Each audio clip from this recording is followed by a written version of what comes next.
Përshëndetje të gjithëve, nderuar zonja Konferenca e Parlamentit, zonja Lindita Nikolla, shkëlqyesi Peshkvin, nunci apostolik, arqipeshku i arqipeshkisë Tiranë-Durrës, Imzot Arian Dodaj, arqipeshku Peragjina, nderuar profesor, ekspert arsimit, pjesëmarrës, mirë se erdhët në këtë konferencë të organizuar nga Komisioni Kombëtar i Edukimit Katolik në Shqipëri, mbi kulturën e pluralizmit dhe gjithëpërfshirjes në edukim. Termi kulturë është ndër termat më të gjithëpërdorur, por edhe të keq përdorur në mjaft raste, që nga përkufizimi klasik i tij deri tek ai antropologjik. Por kultura dhe komunikimi përmes kulturës, ashtu si edukimi ndërkulturor, mbetet thelbësor për marrëdhëniet jo vetëm mes njerëzve, por edhe mes kombeve. Kurat Anton Harapi, frati martir i dënuar nga diktatura komuniste, shpallë themelimin e Institutit Shqiptar për Studimet dhe Artet me fillesë e institucioneve akademike shqiptare, shprehej: Kryefjala e institutit do të jetë pro kultura. Dhe teksa përpiqej të shpjegonte etimologjinë e fjalës kulturë, thoshte: "Ky na tregon haptas se në atë mënyrë si toka sa do të çmuar të jetë, po ula djerë nuk jep fryt. Ashtu edhe shpirti i shqiptarit, sa do të ngrihet në automobila, sa do të vishet në petka të bukura e me arë, sa do të kërtyllet me pare e pasuni, sa do të ngjesh vetes forma të hishmeve të kamshme, ka për të mbetur djerë, i paaft për fryte njerëzore, nëse nuk lëvrohet në fuqitë e mendjes, vullnesës e të ndjesive, nëse nuk bëhet i aftë për vepra të mëdha diturie, morali dhe arti." Fillojmë kështu me panelin e parë, duke ftuar tre folësit e nderuar, Imzot Arian Dodaj, zonja Lindita Nikolla dhe motër Teuta Bukën.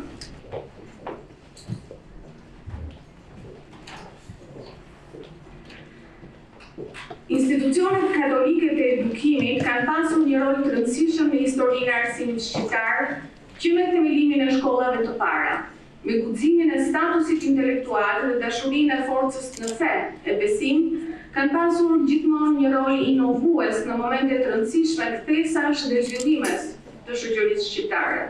Në këtë vizion, pikërisht vjen dhe kjo konferencë, e organizuar nga Komisioni Kombëtar i Edukimit Katolik Shqiptar, dhe edhe me shumë kënaqësi ja ftoj të marrë fjalën Imzot Arian Dodaj, arqipeshku i Arqidioqezës Tiranë-Durrës, për të përshëndetur konferencën. Nderuar zonja Lindita Nikolla, kryetare e Kuvendit të Republikës së Shqipërisë, nderuar nunci apostolik, Monsignor Luigi Bonanzi, i dashur Monsignor Peragjine, nderuar motër Teuta Buka, koordinatore kombëtare e edukimit katolik shqiptar, të dashur miq të ardhur nga jashtë vendit dhe juve veçanërisht motrave, mishtarve, vëllezërve laike që japin kontributin e tyre në shkollat tona të Shqipëri. Të dashur akademik dhe mysafirë. Një nga sfidat më të mëdha aktuale për sistemin arsimore është rritja e pluralizmit e shkaktuar nga copëzimi i kornizës kulturore në të cilën socializimi është rrënjosur deri në modernitetin e vonë. Ndërsa procesi i socializimit bëhet më poliqetrik, lindin probleme serioze në menaxhimin e diversitetit. Pluralizmi përfaqëson jo vetëm një karakteristikë të çdo sistemi shoqëror për shkak të kompleksitetit të tij, por edhe një parim të kombinimit demokratik midis diversiteteve. Pra ai nuk është një bashkëjetesë thjesht e pluraliteteve, por edhe një opsion i rënd për integrimin e pluralitetit që nënkupton tejkalimin e çdo lloji monizmi, pra monopoli, që i çon njerëzit drejt një asimilimi apo individualizmi të shfrenuar. Pluralizmi në arsim ka të bëjë me veprimin e subjekteve të ndryshme, agent të vetëm ose kolektiv, mundësinë e kombinimit të kornizave të ndryshme njohëse, pra qesat interpretues gjuhë të ndryshme, dhe shprehjen e lirë të grupeve të ndryshme të vlerave, idetë, mënyrat të menduarit, besimet dhe fetë, brenda një kuadri unitar. Më vjen natyrshëm të them që shkollat tona katolike, që në gjenezën e tyre lindin gjithëpërfshirëse, për faktin që shoqëria jonë favorizon një atmosferë bashkëjetese ndërfetare, e dëshmojnë këtë edhe statistikat e nxënësve, por dhe punojësve që pikërisht janë prezent në shkollat tona. Por nuk mund të kënaqemi me kaq. Shkollat janë një kontekst kryesor për zhvillimin akademik dhe socio-emocional, por edhe një kontekst i rëndësishëm akulturativ.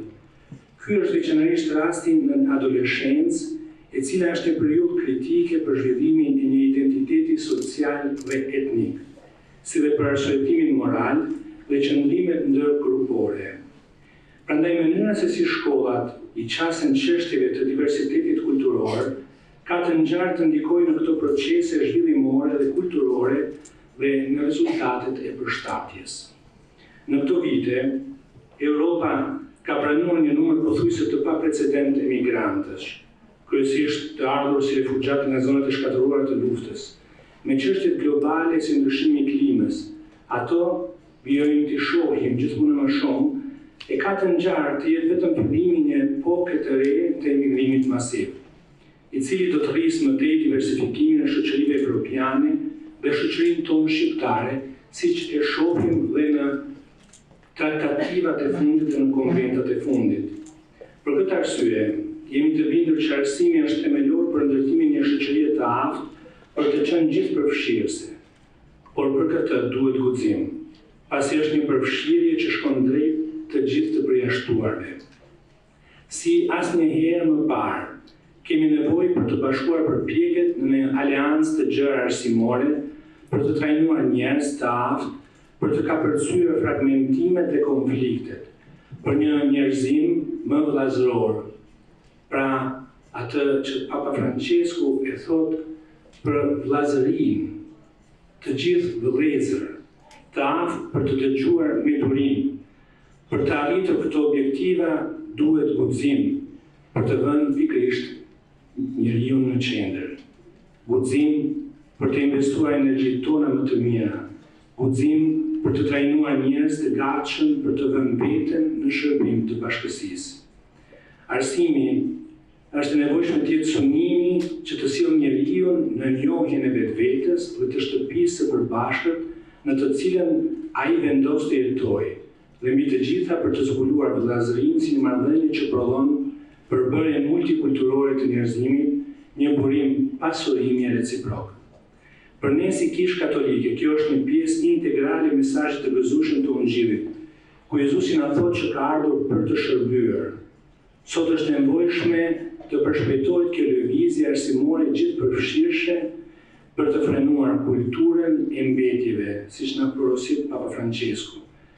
Përfshirja manifestohet në hapjen e krave tanë për të mirëpritur pa përjashtuar, pa klasifikuar në bazë të kushteve sociale, gjuhës, racës, kulturës, fesë. Përpara nesh ka vetëm një person, dhe jemi të thirrur që ta duam ashtu siç e don Zoti. Duke përgëzuar Komisionin Kombëtar të Edukimit Katolik Shqiptar për nismën e kësaj konference me këtë tematik aq të veçantë por dhe aktuale, ju uroj të gjithëve punime të mbarë në këtë ditë aq të bukur, të shënuar e bukur, sepse shënuar nga festa e Shënt Nikolës, bajtorit të fëmijëve. Faleminderit.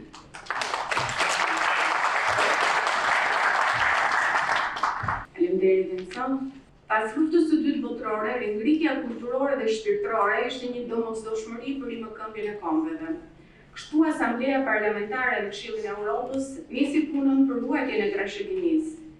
Por ruajtja e trashëgimisë nuk është adhurimi i hirit, është mbajtja e zjarrit ndezur, siç thot profesori Altimari, profesori Mnar Bresh. Edhe pritshmëritë tona për parlamentarët tanë janë shumë të larta, çka sot na pohohet përmes pranisë së kryetares së Parlamentit, zonjës Tindita Nikolla, që kam kënaqësinë të ftoj të mbaj fjalën e saj. Përshëndetje.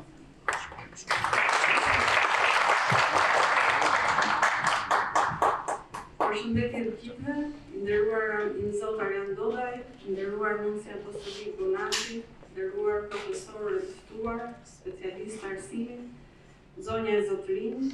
Ju falenderoj për ftesën për të marrë pjesë në këtë konferencë kombëtare për të diskutuar mbi rolin e kulturës pluraliste dhe karakterin gjithëpërfshirës në rritjen e cilësisë së edukimit në Shqipëri bazuar në përvojat evropiane të rrjetit të edukimit katolik.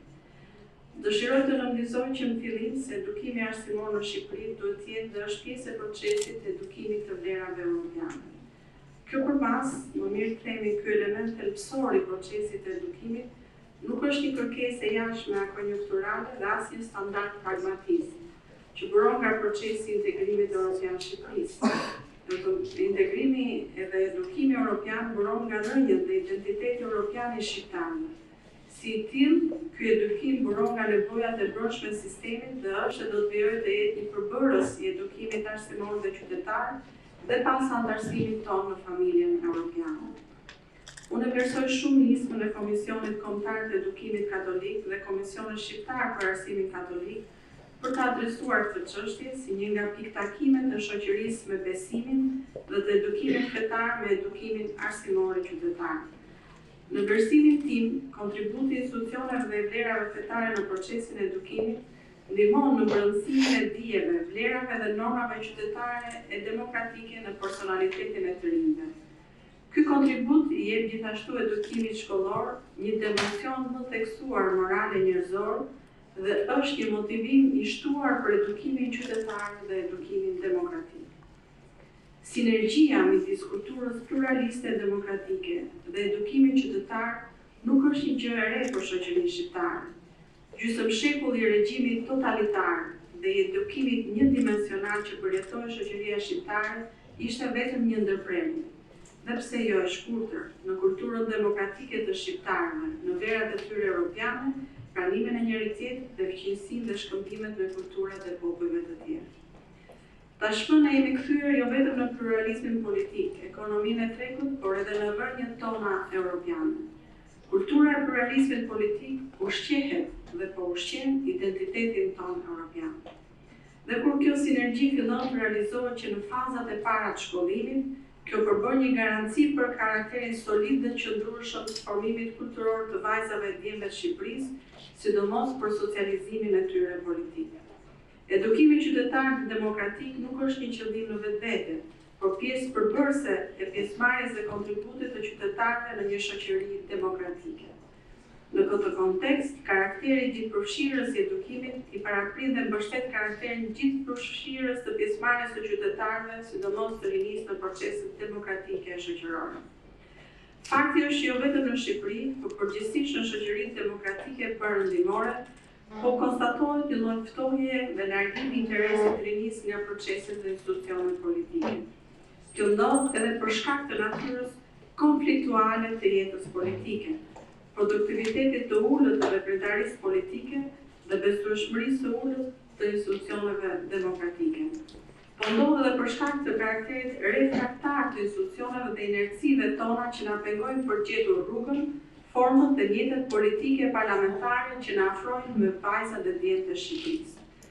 Dëshiroj t'ju bëj mendje se në kuvendin e Shqipërisë kohët e fundit por ne reflektojmë për të tërhequr më shumë rini në procesin parlamentar dhe veprimtaritë e tjera të kuvendit. Instituti parlamentar, qendra e edukimit qytetar dhe punishtja e demokracisë, me veprimtaritë e tyre interesante kanë tërhequr vetëm gjatë këtij viti rreth 5.000 nxënës shkollas, duke bërë kuvendin një institucion më të hapur e më ndikues për qytetarët dhe rinjtë. Europianizimi i sistemit arsimor shqiptar ka disa përmasa dhe vlerat europiane janë një përmasë e rëndësishme tyre. Por procesi është kompleks. Europianizimi presupozon dhe kërkon aktualizimin e dijeve shkencore dhe shprehjeve teknike teknologjike që mësohen e mbrohen në universitetet tona. Modernizimi, ngritja e cilësisë, ndërkombëtarizimi dhe shkëmbimet e shkollave, sidomos universiteteve shqiptare me institucionet europiane dhe perëndimore, janë disa sfida të tjera me cilat po përballet arsimi dhe edukimi në Shqipëri. Dëshiroj të falenderoj edhe një herë Komisionin Kombëtar të Edukimit Katolik dhe Komisionin Shqiptar për Arsimin Katolik për vëmendjen ndaj kësaj çështje të rëndësishme të edukimit demokratik dhe pjesëmarrjes shoqërore në shoqërinë demokratike. Dëshiroj ta mbyll me atë që në fakt e lexova por sa ula në tavolinën e kësaj konference, edukimi është çështje e zemrës. Faleminderit.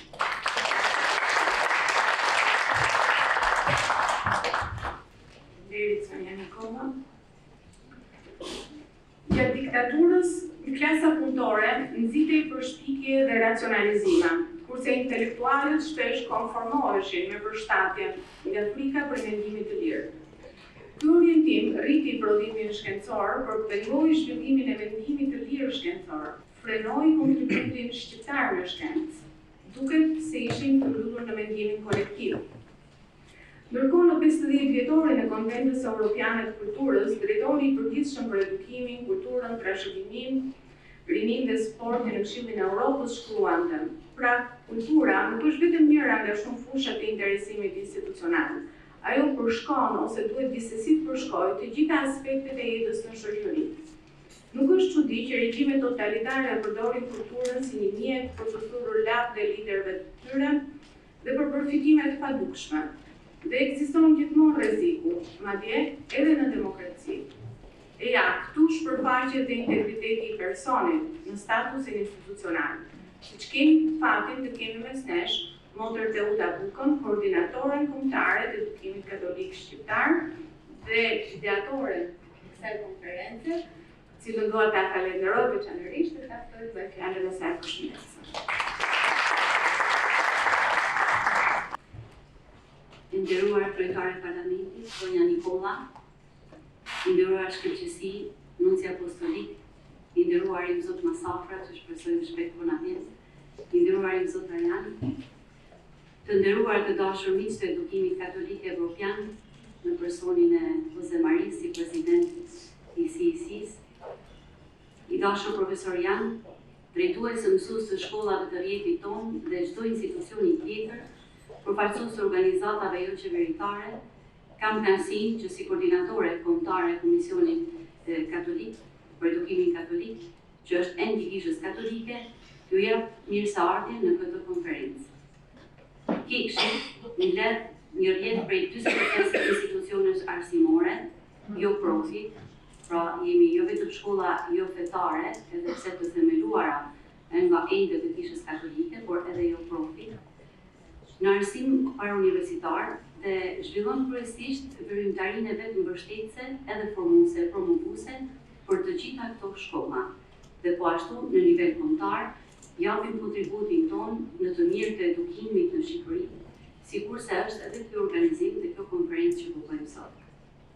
KKEKSH si organizat e ka në misionin e vet të promovojë përmbushjen me efektivitet të lirisë së arsimit, si një kusht themelor për funksionimin një shoqërie demokratike, në përputhje me të drejtat dhe liritë themelore të njeriut, të parashikuar në Kushtetutën e Republikës së Shqipërisë, në deklarata, konventa dhe protokollet e ratifikuara nga Shteti Shqiptar. E pikërisht në përmbushje të këtij misioni, kemi ndërmarrë tani më një traditë, realizimin e kryezave të tilla, si konferenca e sotme, e ku këtë vit kemi zgjatur të sjellim në vëmendje këtë temë, kulturën e pluralizmit dhe gjithëpërfshirjes në edukim. Pasi mendojmë se është edhe në linjën me ecjen që Shqipëria po bën drejt Evropës. Edhe kjo kryesë e ka fillesën të dy të vërteta të thjeshta dhe solide, dialogu edhe përkujdesja. Përkujdesja për njeriun, për njerëzoren, që si kish e kemi shumë për zemër dhe që burojnë nga shembulli i Jezu Krishtit. Të dyja këto vlera janë në themel të veprës së kishës, e natyrisht edhe në gjithçka i përket edukimit. Vetë ekzistenca e KKEKSH-it është përgjigja konkrete e kishës në Shqipëri, nevojës për edukim, që na vjen nga e sotmja.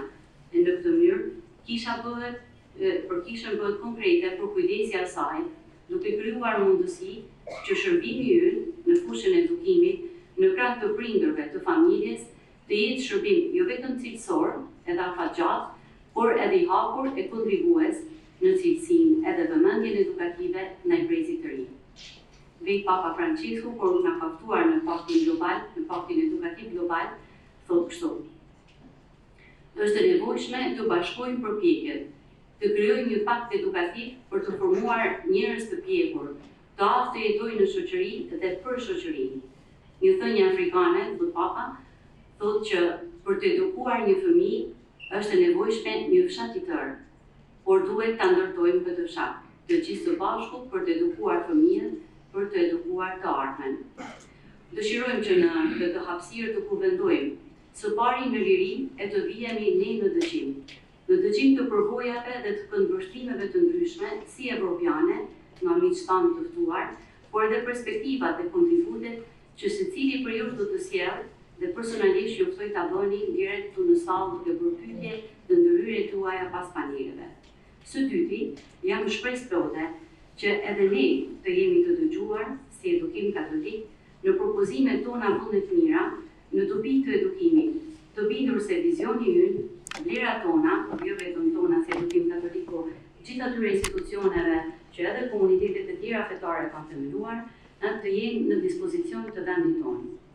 Ju rinovoj pra falenderimet për pjesëmarrjen tuaj dhe për kontributin e byrë që secili për jush jep e do të japë për një Shqipëri që dëshiron të jetojë me një perspektivë evropiane, duke bërë hapa konkrete me politikat dhe hapat e saj në adherimin total në këto vlera. Ju falenderoj dhe ju uroj të jetë një paraditë e bukur.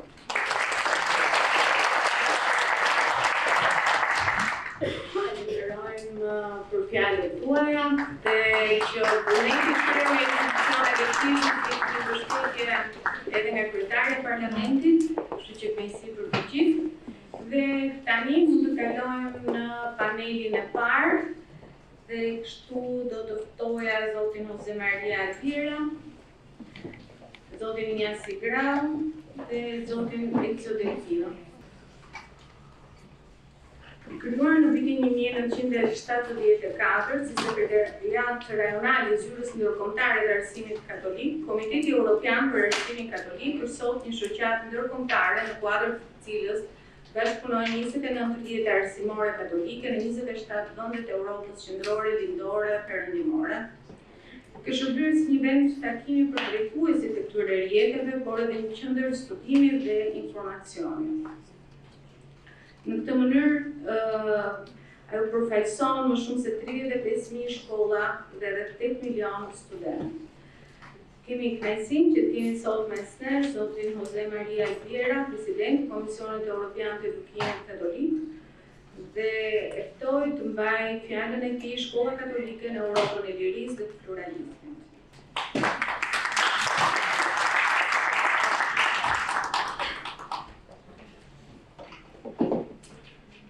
Buongiorno a tutti, saluto le autorità civili, politiche e ecclesiali presenti qui e rivolgo un saluto speciale all'organizzatrice di questo incontro, la Commissione albanese per l'Educazione Cattolica, in modo tutto speciale e cordiale a Sor Teuta, che conosco da lungo tempo nel campo dell'educazione cattolica in Europa. Sono grato di essere invitato a partecipare a questo incontro. È un privilegio e un piacere visitare di nuovo il vostro paese. Non è la prima volta che lo faccio. Come presidente del Comitato Europeo per l'Educazione Cattolica ho anche visitato molti paesi d'Europa e queste visite, insieme agli incontri personali con i responsabili dell'educazione cattolica in questi paesi, mi hanno permesso di conoscere da vicino la realtà dell'educazione in generale in quei paesi e in particolare la realtà delle scuole cattoliche. L'Europa è la culla della libertà, della democrazia, del pluralismo sociale inteso come valore e ricchezza. E nei paesi del nostro continente questi valori sono ancora validi. C'è la libertà di espressione, di associazione, di sindacati, di politica e di insegnamento. Si tratta di diritti riconosciuti dalla Costituzione o dalle leggi fondamentali di questi paesi. Lo Stato in tutti questi paesi garantisce e inoltre si impegna a promuoverli e a facilitarli. Infatti la libertà di educazione non poteva essere assente dell'insieme dei diritti e delle libertà. Come li intendono i diversi paesi? Ci sono sfumature, diversità, ma nei punti fondamentali sono tutti d'accordo, voi lo conoscete bene. Che significa libertà di insegnamento? Primo, che il diritto universale all'istruzione è riconosciuto e significa che lo Stato garantisce la scolarizzazione di tutti, bambini, giovani. Secondo, lo Stato garantisce l'istruzione, ma non si assume esclusivamente questo compito. Libertà di istruzione significa riconoscere il diritto delle persone fisiche e giuridiche, cioè dei gruppi sociali, di creare e gestire istituzioni di educazione. Terzo, gestire un centro educativo significa dotare i costituenti di un proprio progetto educativo. Questa libertà di fondare e dirigere i centri educativi è segno di rispetto per la pluralità sociale, dove convivono persone e gruppi con visioni diverse della persona, della società e del mondo. E quarto, le autorità pubbliche di questi paesi si impegnano a rendere effettiva la libertà di istruzione, non soltanto a riconoscerla, ma a renderla effettiva. Come? Contribuendo a eliminare o ridurre gli ostacoli, soprattutto economici, che la rendono impraticabili nella pratica. A tal fine vengono stipulati accordi delle autorità pubbliche e le scuole libere. Ebbene, tra i gruppi sociali che promuovono centri educativi con un proprio progetto c'è la Chiesa. La Chiesa cattolica è presente nel mondo educativo di diversi paesi europei. La scuola appartiene certo all'ambito della società civile, ma è un ambito in cui la Chiesa si inserisce di diritto. Lo fa nel rispetto della laicità della scuola, nel rispetto delle regole stabilite del gioco democratico, e lo fa come società senza scopo lucrativo. Non si tratta da parte della Chiesa di rivendicare privilegi, ma di essere coerenti con il principio della libertà di istruzione e del rispetto del pluralismo sociale. In altre parole, la questione della legittimità della presenza della Chiesa nelle scuole si pone nel campo dei diritti civili. E qui mi viene in mente sempre l'esempio della Francia. Come voi sapete, Francia, la laicità è un valore repubblicano che si difende dappertutto. È un paese laico, che si dichiara così, ma è un paese che allo stesso tempo ha questa libertà di educazione è esemplare. Ci sono tante scuole e diversi gruppi, anche della scuola cattolica, ben sovvenzionati dallo Stato. Cioè, non c'è contrapposizione tra laicità, tra il rispetto al campo civile dove si pone la scuola e la presenza della Chiesa, una presenza autorevole nel mondo educativo. Io sono convinto che ogni paese deve avere una scuola pubblica di qualità, ma credo anche che la rete della scuola pubblica deve essere completata allo stesso livello di un'altra rete per le scuole private con i propri progetti educativi, e tra questi quelli della scuola cattolica. Qual è l'identità della scuola cattolica? Come si propone essere presente nel mondo educativo? Come tutte le altre, la scuola cattolica persegue la formazione umana dei bambini e dei giovani e trasmette loro una cultura. Così facendo, egli fa parte della visione della realtà, della persona, del mondo, fondata sulla fede e sul Vangelo.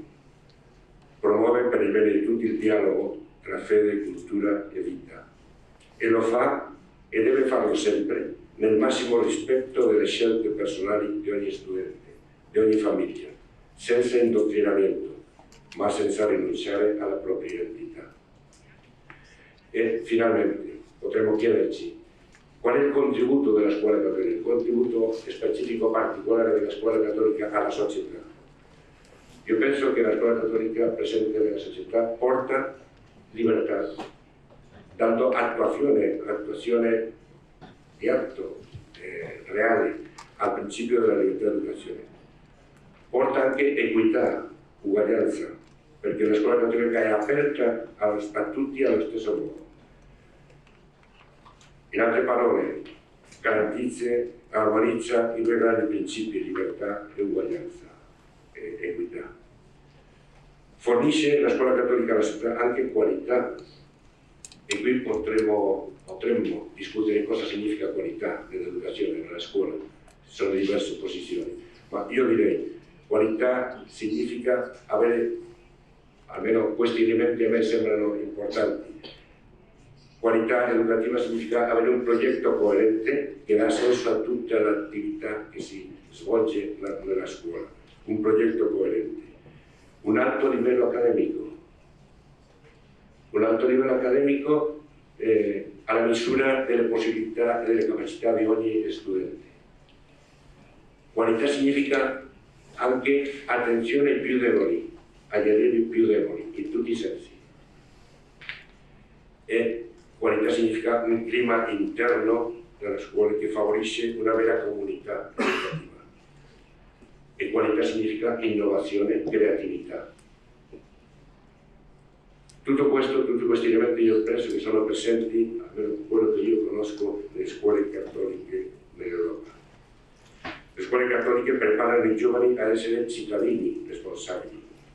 Per questo cura la loro formazione culturale, intellettuale, accademica, ma anche umana e spirituale. In altre parole, un'istruzione completa.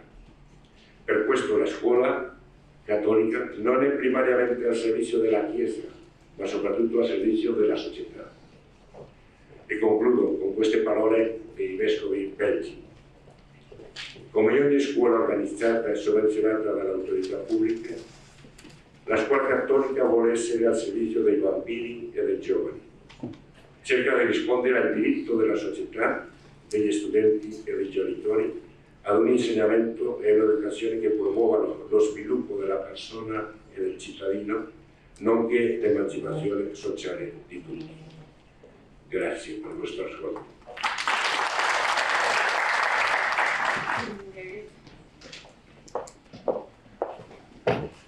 Objekti parësor i OIDEL është provokimi i së drejtës për arsimin si një drejtë themelore e njerëzimit.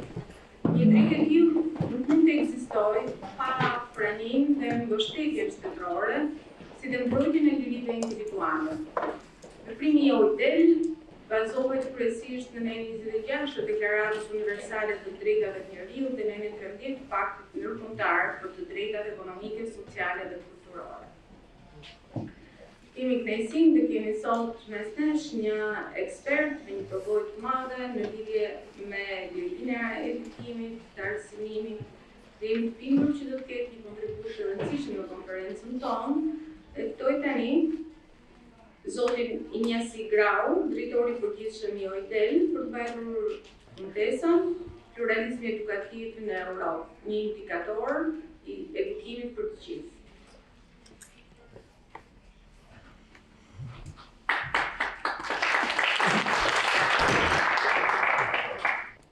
Well, after this dramatic start, I want to start by saying hello to everybody. Thank you for the invitation. Special hi to the authorities, to the ecclesiastical authorities, to the political authorities. Special thank you for Sister Dhjetor for inviting me.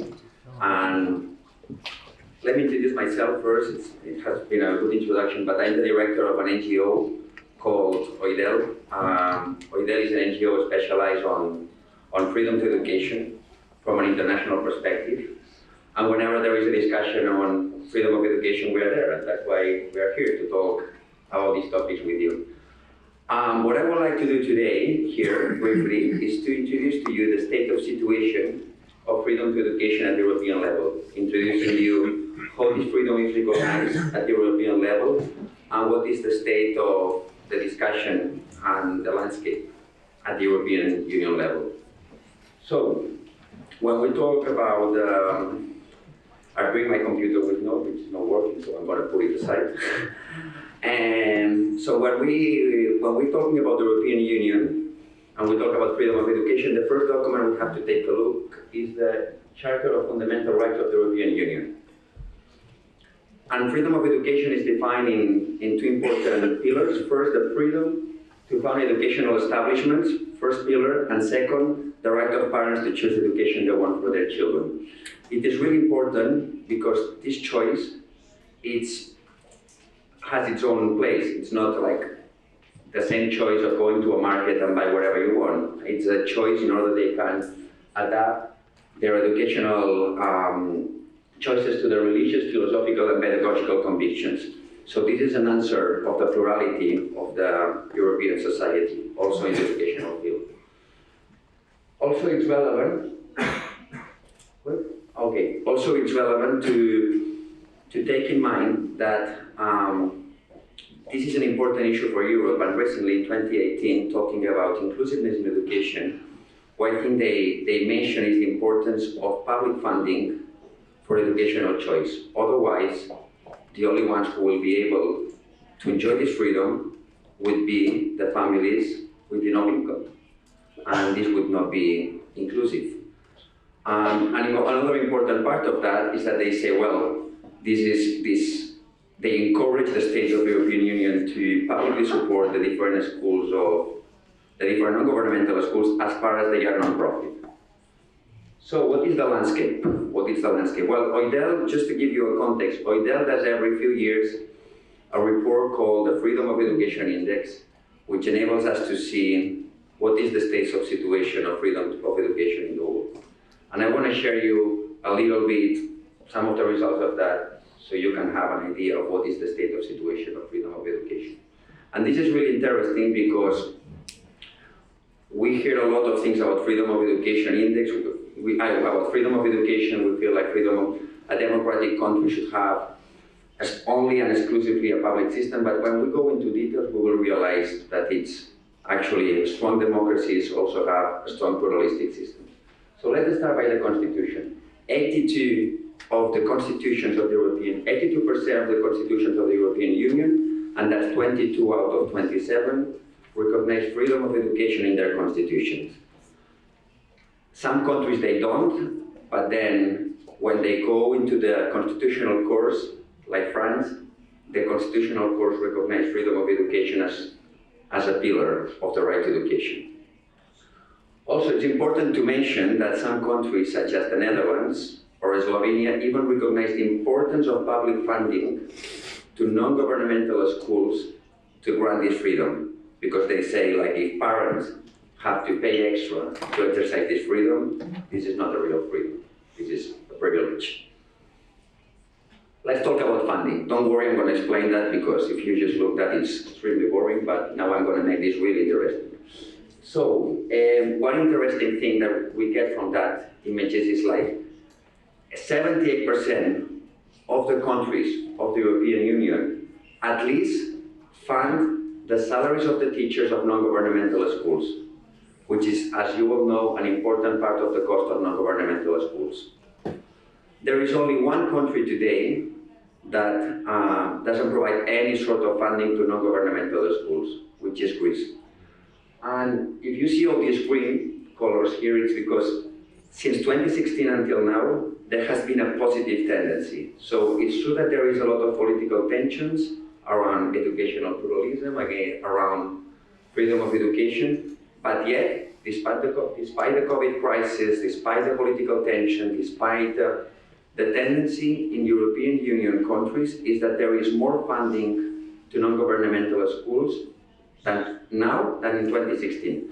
There is, of course, some exceptions, such as, for instance, my own country, Spain, but which the new law is more restrictive. But overall, the positive is the tendency is positive. And then finally, it's also important to see the level of enrollment in non-governmental schools in Europe. As you see, all these things that we move from green, it's like these are countries that have, since 2016 until now, there has been an increase of students in non-governmental schools. There is a few exceptions, like Greece, Ireland, Italy, or Spain. And what we can tell is like the level of students attending non-governmental schools is really dependent on the support of the state. So when the state gives more support to non-governmental schools so parents can choose the education they want for their children despite their income, usually there is an increase of students attending the schools, and the other way around. So trends and conclusions. This is a really simple conclusion, which is despite the political noise that exists, and it's growing, educational pluralism and the funding to non-governmental schools is increasing all over Europe.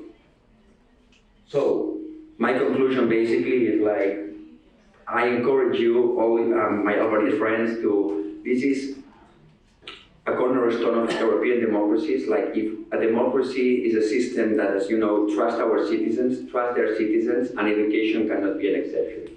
Therefore, if we want to trust our citizens in all the fields, it's also important that we have an educational frame in which parents can choose and the different communities can develop their own educational systems despite of their income. Thank you so much.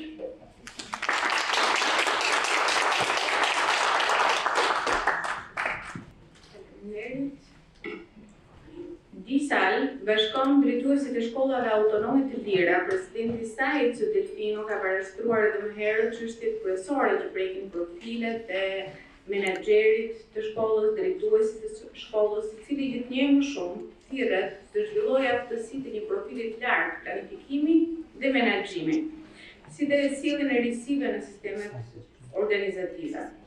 Duke kujtuar fjalët e Shën Ambrozit, ai ka pohuar se këto janë kohë që kërkojnë rimarrjen e modelit të leadershipit autentik kulturor, i cili vendos në qendër se kush është njeriu, pyetje që vëthesin tek personi dhe marrëdhënia e tij me realitetin. Tani e ftojmë që ta marrë fjalën zotin Ezio Delfino, presidentin e DISAL, për mbajtur fundesën Liria Dimension për edukimin dhe kulturën.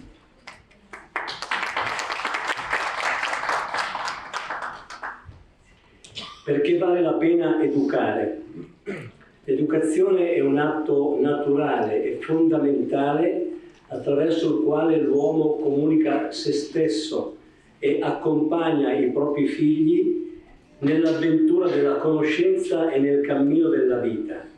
Perciò educare è un atto generativo che impegna l'adulto nell'esercizio della propria responsabilità.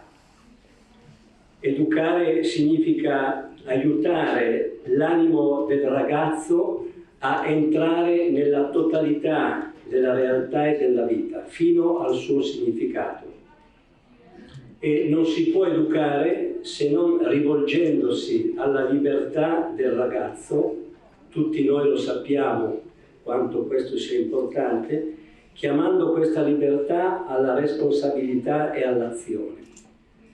L'io del ragazzo, la sua persona profonda, è definito dalla libertà. È già tutta presente la libertà quando una persona dice io, ed è tutta in questo suo dire io. Ma la libertà è anche ciò a cui si deve educare la persona, mentre molti pensano che la libertà sia una assenza di legami e che quindi non debba essere educata. La libertà di educazione è un valore fondamentale per questo, non è negoziabile, perché è costitutivo della persona umana ed è un diritto sancito dalle diverse dichiarazioni universali, europee, dalle Costituzioni, come è stato detto, ma è anche uno dei principali valori antropologici implicati dalla fede cristiana. Anche in Italia la libertà di educazione è un principio riconosciuto dalla Costituzione, che riconosce solo ai genitori il diritto dovere di istruire i propri figli. Inoltre viene dichiarato che la legge in Italia, nel fissare i diritti e gli obblighi delle scuole non statali che chiedono la parità, deve assicurare ad esse piena libertà e ai loro alunni un trattamento scolastico uguale a quello degli alunni delle scuole statali.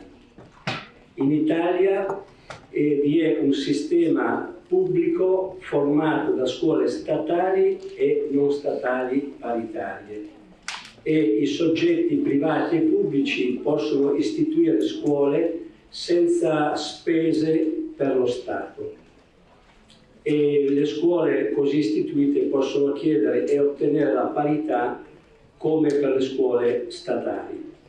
Quindi ci possono essere due tipi di scuole non statali: quelle paritarie, che hanno riconosciuto la loro importanza dallo Stato e che possono produrre dei titoli legali di studio, e le scuole invece private non paritarie.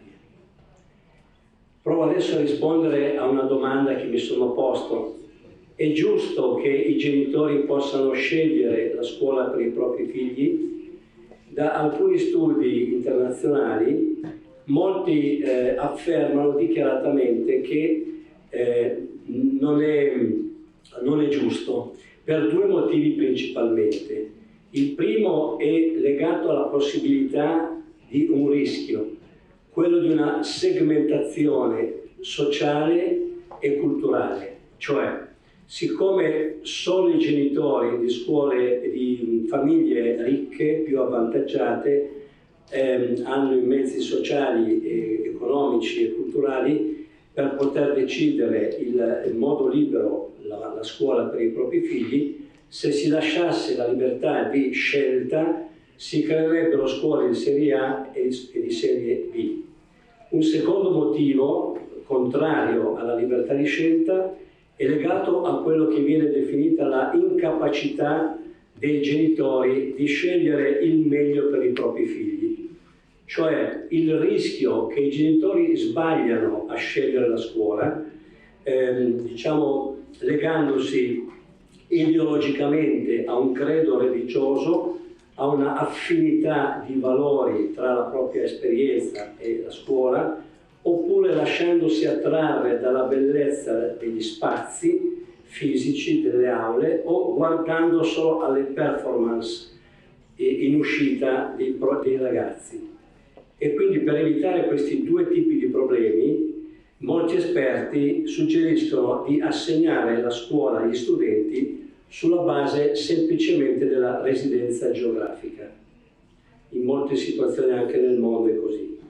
A questa visione, dominata da una pianificazione statale dell'esperienza educativa, si contrappone invece chi, come noi, promuove la libertà di scelta come principio ispiratore. A sostegno di questa seconda posizione normalmente vengono portate tre ragioni. La prima, una ragione che si richiama a un ideale progressista, cioè la possibilità che i genitori scelgano la scuola migliore per potersi liberare dalla condizione sociale in cui si trovano. Cioè, scegliendo una scuola migliore, i propri figli diventeranno, diciamo, migliori rispetto alla situazione sociale in cui vivono. Una seconda ragione è quella che viene chiamata l'ideale conservatore, che mette al centro la famiglia come soggetto più adeguato, più giusto per fare le scelte educative. Un terzo criterio è l'ideale liberista, che sostiene che ogni individuo deve essere libero di fare quello che ritiene più adeguato per sé e per i propri figli, e che non ci deve essere nessuna ingerenza da altri soggetti. Queste tre posizioni, che sono certamente positive, interessanti, in cui ognuno di noi si riconosce, portano dei contributi importanti al nostro dibattito, ma a mio parere esprimono ancora una visione che non sviluppa pienamente il valore della libertà e della vera scelta educativa. In queste tre posizioni la scuola da scegliere avviene sulla base normalmente della capacità di formare robuste competenze in lettere, in matematica, in scienze, tutte cose fondamentali, ma che non dicono ancora tutto il valore della libertà. E noi spesso parliamo di inclusione, di competenze digitali, di spirito critico, ma il rischio è che le famiglie facciano coincidere sempre la scelta con l'idea che l'apprendimento sia una questione tecnica, di competenze, di performance, Invece il gusto per lo studio e per l'apprendimento per la propria vita sembrano obiettivi impossibili e non contano. Allora, per concludere, mi sono posto un'altra domanda. Qual è allora la ragione profonda per difendere la libertà di scelta educativa e il pluralismo? Io ho trovato due dimensioni che vi voglio offrire. La prima è la dimensione comunitaria, come contesto di educazione alla scelta. Cioè la persona, lo studente, il ragazzo, e le famiglie non sono dei singoli che in modo individualistico realizzano il proprio percorso di scelta di vita e di istruzione. Se così fosse, l'esercizio della libertà di scegliere la scuola non sarebbe piena. Per educare, diceva Suor Teuta, occorre un villaggio. Occorre cioè mettere al centro proprio la dimensione comunitaria dell'educazione. L'educazione avviene sempre dentro una comunità e quindi riconoscere alle famiglie, alle associazioni dei genitori, alle associazioni dei docenti, alle reti di scuole, la possibilità di sostenersi e di aiutarsi nelle scelte educative dei ragazzi. Esistono molte di queste associazioni in Italia, in Europa, in Albania. La comunità si forma attorno a un ideale e, come può essere un ideale, lo sguardo cristiano della vita. Una comunità si genera sempre attorno a un ideale, cioè a delle domande. Che tipo di educazione voglio dare a mio figlio? Come desidero che sia guardato, amato, accompagnato? Quale scuola può aiutarmi a proseguire durante gli studi il cammino di vita e l'ideale di vita a cui ho educato mio figlio? Una seconda dimensione è la libertà come tensione al compimento. Don Luigi Giussani, uno dei tanti educatori cristiani italiano, ma ricordo anche Don Bosco citava questo passaggio, Don Giussani scrive che noi sperimentalmente ci sentiamo liberi per la soddisfazione di un desiderio, cioè la libertà si annuncia esperienza nella vita come realizzazione di un bisogno e come realizzazione di una aspirazione al compimento. Vale a dire, la libertà è una capacità di raggiungere il fine, lo scopo della vita, il significato, il senso, la verità. E la capacità della totalità, è un rapporto vivo tra la propria esperienza e in qualche misura l'infinito. Allora, la libertà di scelta, intesa in questa prospettiva, non può essere solo un piccolo frammento di decisione che porti a individuare una buona scuola, ma ha a che fare con il cammino di felicità totale di noi adulti e dei nostri ragazzi. Quindi, concludendo, i temi della dimensione comunitaria della libertà e della libertà come tensione continua alla felicità dei nostri ragazzi introducono nella libertà di scelta educativa una nuova dimensione, la dimensione di un bene più grande, e cioè il criterio che deve guidare una scelta in campo educativo non può che essere il fatto che l'esperienza che una certa scuola propone sia una esperienza di vita piena. Per i ragazzi un percorso che sviluppi un'apertura del loro cuore e della loro mente, che sostenga un passo verso il proprio cammino di crescita e di pienezza, un aiuto al cammino verso il proprio destino, e che lo faccia valorizzando la tradizione familiare e sociale da cui i ragazzi provengono. Quindi il tema non è un marketing delle scuole, chi è la scuola migliore, ma la coscienza del contributo che l'esperienza educativa di una scuola può avere sul cammino di vita dei ragazzi e delle famiglie che vi partecipano.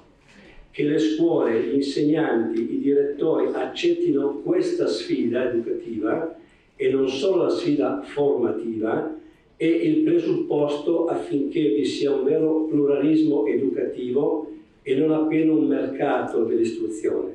E così la libertà di scelta delle famiglie potrà esercitarsi all'interno di una prospettiva alta e culturalmente vincente e non al ribasso alla ricerca solo della scuola che meglio forma lo studente per il lavoro di domani. Credo che con questi criteri sia le scuole statali che le scuole non statali possano cominciare una vera avventura di pluralismo, di concorrenza per il bene dei ragazzi e per il bene della società. Vi ringrazio per l'attenzione.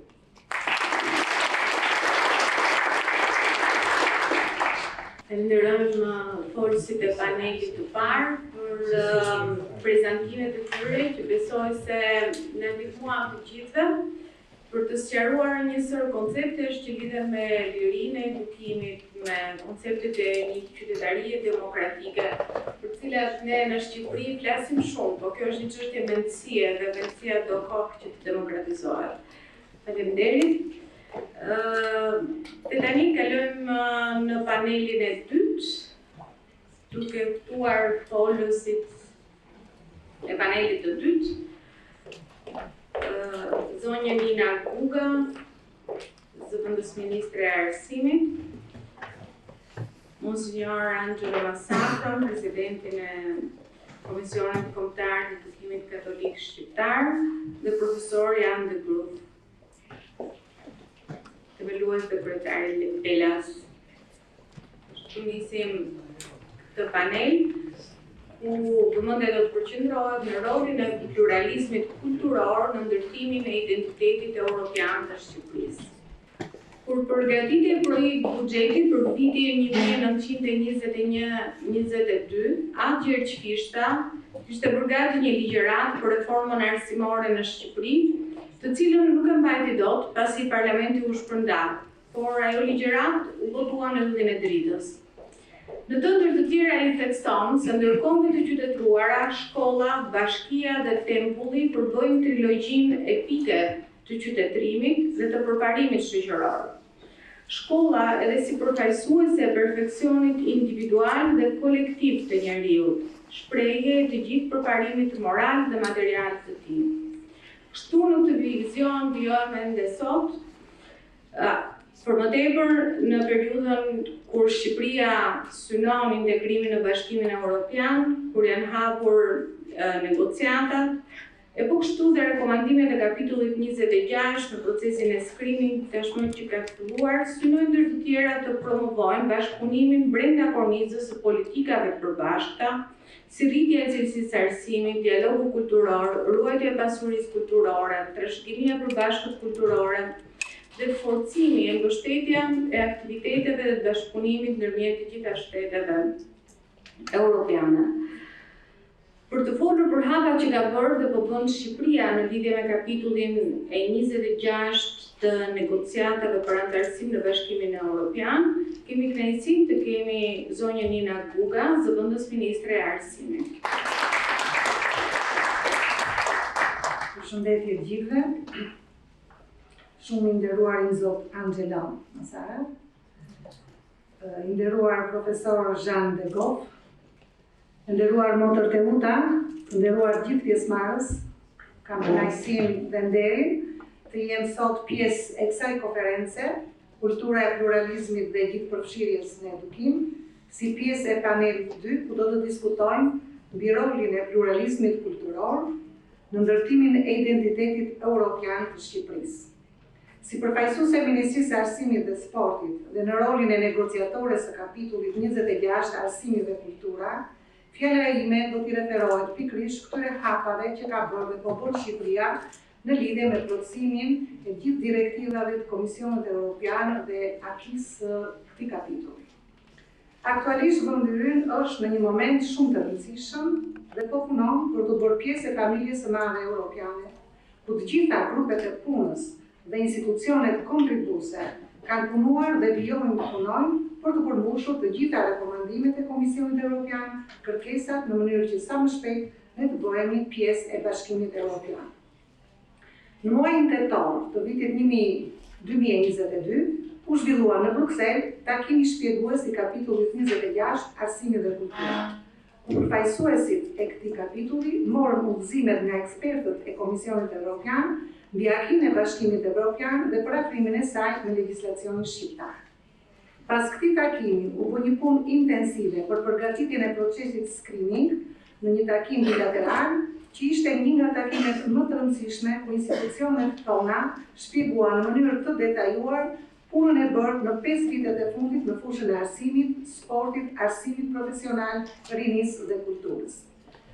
Për takimin bilateral, i cili u mbajt në 27 prill të vitit 2023, u përgatit kontributi për 54 pyetje të ardhura nga Komisioni Evropian, sipas fushave të caktuara se do përgatitën 11 prezantime me këto tematika: politikat e Shqipërisë në fushën e kulturës, politikat e sistemi arsimor në Shqipëri, arsimi fillor dhe i mesëm shqiptar, arsimi i lartë shqiptar, politikat për akses në arsim dhe trajtim të barabartë, politikat në sistemet e arsimit dhe formimit profesional në Shqipëri, kuadri kombëtar i kualifikimeve në Shqipëri, bashkëpunimi me programet e Bashkimit Evropian dhe mbështetjen për arsimin profesional dhe Erasmus+, politikat dhe sistemet rinore në Shqipëri, politikat e Shqipërisë në fushën e sportit dhe antikorrupsioni në arsim, rini, sport dhe kulturë. Në përfundim të takimit të ekspertëve të Komisionit Evropian, ata vlerësuan punën e bërë nga delegacioni shqiptar duke theksuar se përpjekjet dhe arritjet në këto fusha janë në drejtimin e duhur sipas akit së Bashkimit Evropian. Momentalisht jemi në pritje të raportit mbi prezantimin e kapitullit në këtë takim për të parë rekomandimet me cilat duhet punojmë në vijimësi. Dua të theksoj se Shqipëria ka bërë hapa të rëndësishëm për parafrimin e legjislacionit me standardet e Bashkimit Evropian në të gjitha fushat e përgjegjësisë për kapitullin 26, arsimi, sporti, arsimi profesional, kultura dhe rinia, ku lider në këtë kapitull sigurisht është Ministria e Arsimit, Sportit dhe Rinisë. Ndëroni të ndalem më specifikisht te disa prej arritjeve kryesore që janë bërë në kapitullin 26. Bazuar edhe në rekomandimet e Komisionit Evropian, janë miratuar dhe po zbatojnë strategjitë e mëposhme. Strategjia kombëtare e arsimit 21-26 dhe plani i saj i veprimit, strategjia kombëtare e punësimit dhe aftësive 23-30 dhe plani i veprimit për zbatimin e saj si dhe plani i zbatimit të garancisë rinore 23-24, strategjia kombëtare e rinisë 22-29 dhe plani i saj i veprimit, strategjia kombëtare e kulturës 19-25 dhe plani i saj i veprimit. Në fushën e arsimit të lartë, një nga prioritetet e Ministrisë së Arsimit dhe Sportit është ndërkombëtarizimi i arsimit të lartë, në kuadër të të cilit në vendin tonë është hapur për të parë Kolegji i Evropës, si një arritje e madhe kjo në këtë proces, e cila synon të rrisë cilësinë e arsim dhe të suportojë procesin e integrimit të Shqipërisë në Bashkimin Evropian. Në fokusin e politikave të Ministrisë së Arsimit dhe Sportit është Agenda Europiane 2021-2030, e cila vendos prioritetet bashkëkohore për ndryshimet globale që po ndodhin, si përmirësimi i cilësisë, barazisë, përfshirjes dhe suksesit për të gjithë në arsim dhe trajnim, të mësuarit gjatë gjithë jetës dhe lëvizshmëria për të gjithë, rritja e kompetencave dhe motivimi në profesionin e arsimit, përforcimi i arsimit të lartë evropian, mbështetja e tranzicionit të gjelbër dhe digitalizimi nëpërmjet arsimit dhe trajnimit. Së fundi është publikuar dhe progres raporti i cili vjen çdo vit nga Komisioni Evropian me rekomandimet dhe arritjet për kapitullin 26. Shkurtimisht, bazuar në këtë progres raport, duhet të theksoj se kapitulli 26 ka bërë arritje në këto drejtime. Në politikën kundër korrupsionit, në arsimin gjithëpërfshirjes, rritja e regjistrimeve të fëmijëve me aftësitë kufizuara, miratimi i ligjit për arsimin parauniversitar duke përfshirë dispozita për nxënësit me aftësitë kufizuara dhe përshëndrimin e shkollave speciale në qendra burimore, rritjen e pjesëmarrjes së fëmijëve rom dhe egyptian në arsimin parauniversitar, miratimin e strategjisë kombëtare për të rinjt 22-29 në tetor të vitit 2022. Sigurisht që ka ende politika për tu përmirësuar në përmbushje me rekomandimet e ardhura si më poshtë. Optimizimi i sistemit të arsimit dhe formimit profesional në përputhje me nevojat e fuqisë punëtore të tregut. Punë e cila ka nisur në bashkëpunimin midis dy ministrive, Ministrisë së Arsimit, Sportit dhe Ministrisë së Financave, duke hartuar një udhëzues për këshillimin e karrierës për klasat nga e 6-a në të 9 dhe po vijon një fushat promovuese së bashku me arsimin profesional, fushata zgjidh zanatin për të orientuar nxënësit pikërisht në trajtim të këtyre nevojave që tregu ka. Përmirësimi i zhvillimit profesional dhe trajnimit të mësuesve dhe trajnerëve me fokus në aftësitë pedagogjike që lidhen me zbatimin e qasjes gjithëpërfshirëse, të zbatuar në kompetenca dhe digitalizimin nga niveli parafillor në atë universitar, duke përfshirë arsimin dhe formimin profesional. Mbas, në vijim të këtij rekomandimi ka vijuar punën dhe së bashku me Agjencinë e Sigurimit të Sërisisë, si agjenci e Ministrisë së Arsimit, ka përgatitur një trajnim kombëtar, ose është duke përgatitur një trajnim kombëtar të mësuesve për kompetencat e digitalizimit, por të fokusuar në STEM, në shkenca, dhe në përgatitjen për testet ndërkombëtare. Miratimi i legjislacionit zbatues për ligjin për trashëgiminë kulturore dhe muze. Pra, ju cika pak 3 nga rekomandimet e ardhura dhe ju citova dhe punën e nisur pikërisht për këto rekomandime. Komisioni Evropian ofron mbështetje për kapitullin 26 me projekte të ndryshme si EU for Social Inclusive apo EU for Social Teaching në kuadër të 2 projekteve që janë realizuar workshope sensibilizuese për gjithëpërfshirjen, mbështetje në drejtim të përmirësimit të infrastrukturës fizike, punësve sociale, trajnime dhe mbështetje për kthimin e shkollave speciale në qendra burimore, apo asistencë teknike në raport me riformimin e komisioneve multidisciplinare, apo mbështetje buxhetore e cila lidhet me indikatorët që lidhen me numrin e psikologëve, punonjësve socialë dhe nxënësit me aftësi kufizuara. Në lidhje me Erasmus, janë bërë takime rrjedhësuese, vizita studimore, shkëmbime, përvojash dhe pratikash më të mira, partneritete, arsim, biznes, trajnime profesionale dhe krijimi i komuniteteve të qëndrueshme mjedisore. Gjithashtu nëpërmjet mbështetjes së Fondit Amerikan të Zhvillimit janë ndërtuar 100 smart labe në 100 shkolla dhe këtë vit, me mbështetjen e Bankës Botërore, projekti do të zgjerohet me 316 smart labe të tjera në 200 shkolla dhe më pas projekti do të vijojë pastaj me Bankën Evropiane me zgjerimin në 500 shkolla të tjera në kuadër të prioritetit që ne si Ministri i Arsimit kemi në fushën e digitalizimit. Puna jonë do të vijojë për të arritur atë që është qëllimi jo vetëm i Ministrisë së Arsimit dhe Sportit, por i gjithë shqiptarëve, ai integrimi të vendit në Bashkimin Evropian. Duke u bërë pjesë e familjes së madhe evropiane, ne do të kontribuojmë me kulturën, identitetin tonë kombëtar, si një vlerë e shtuar në fushën e edukimit. Faleminderit.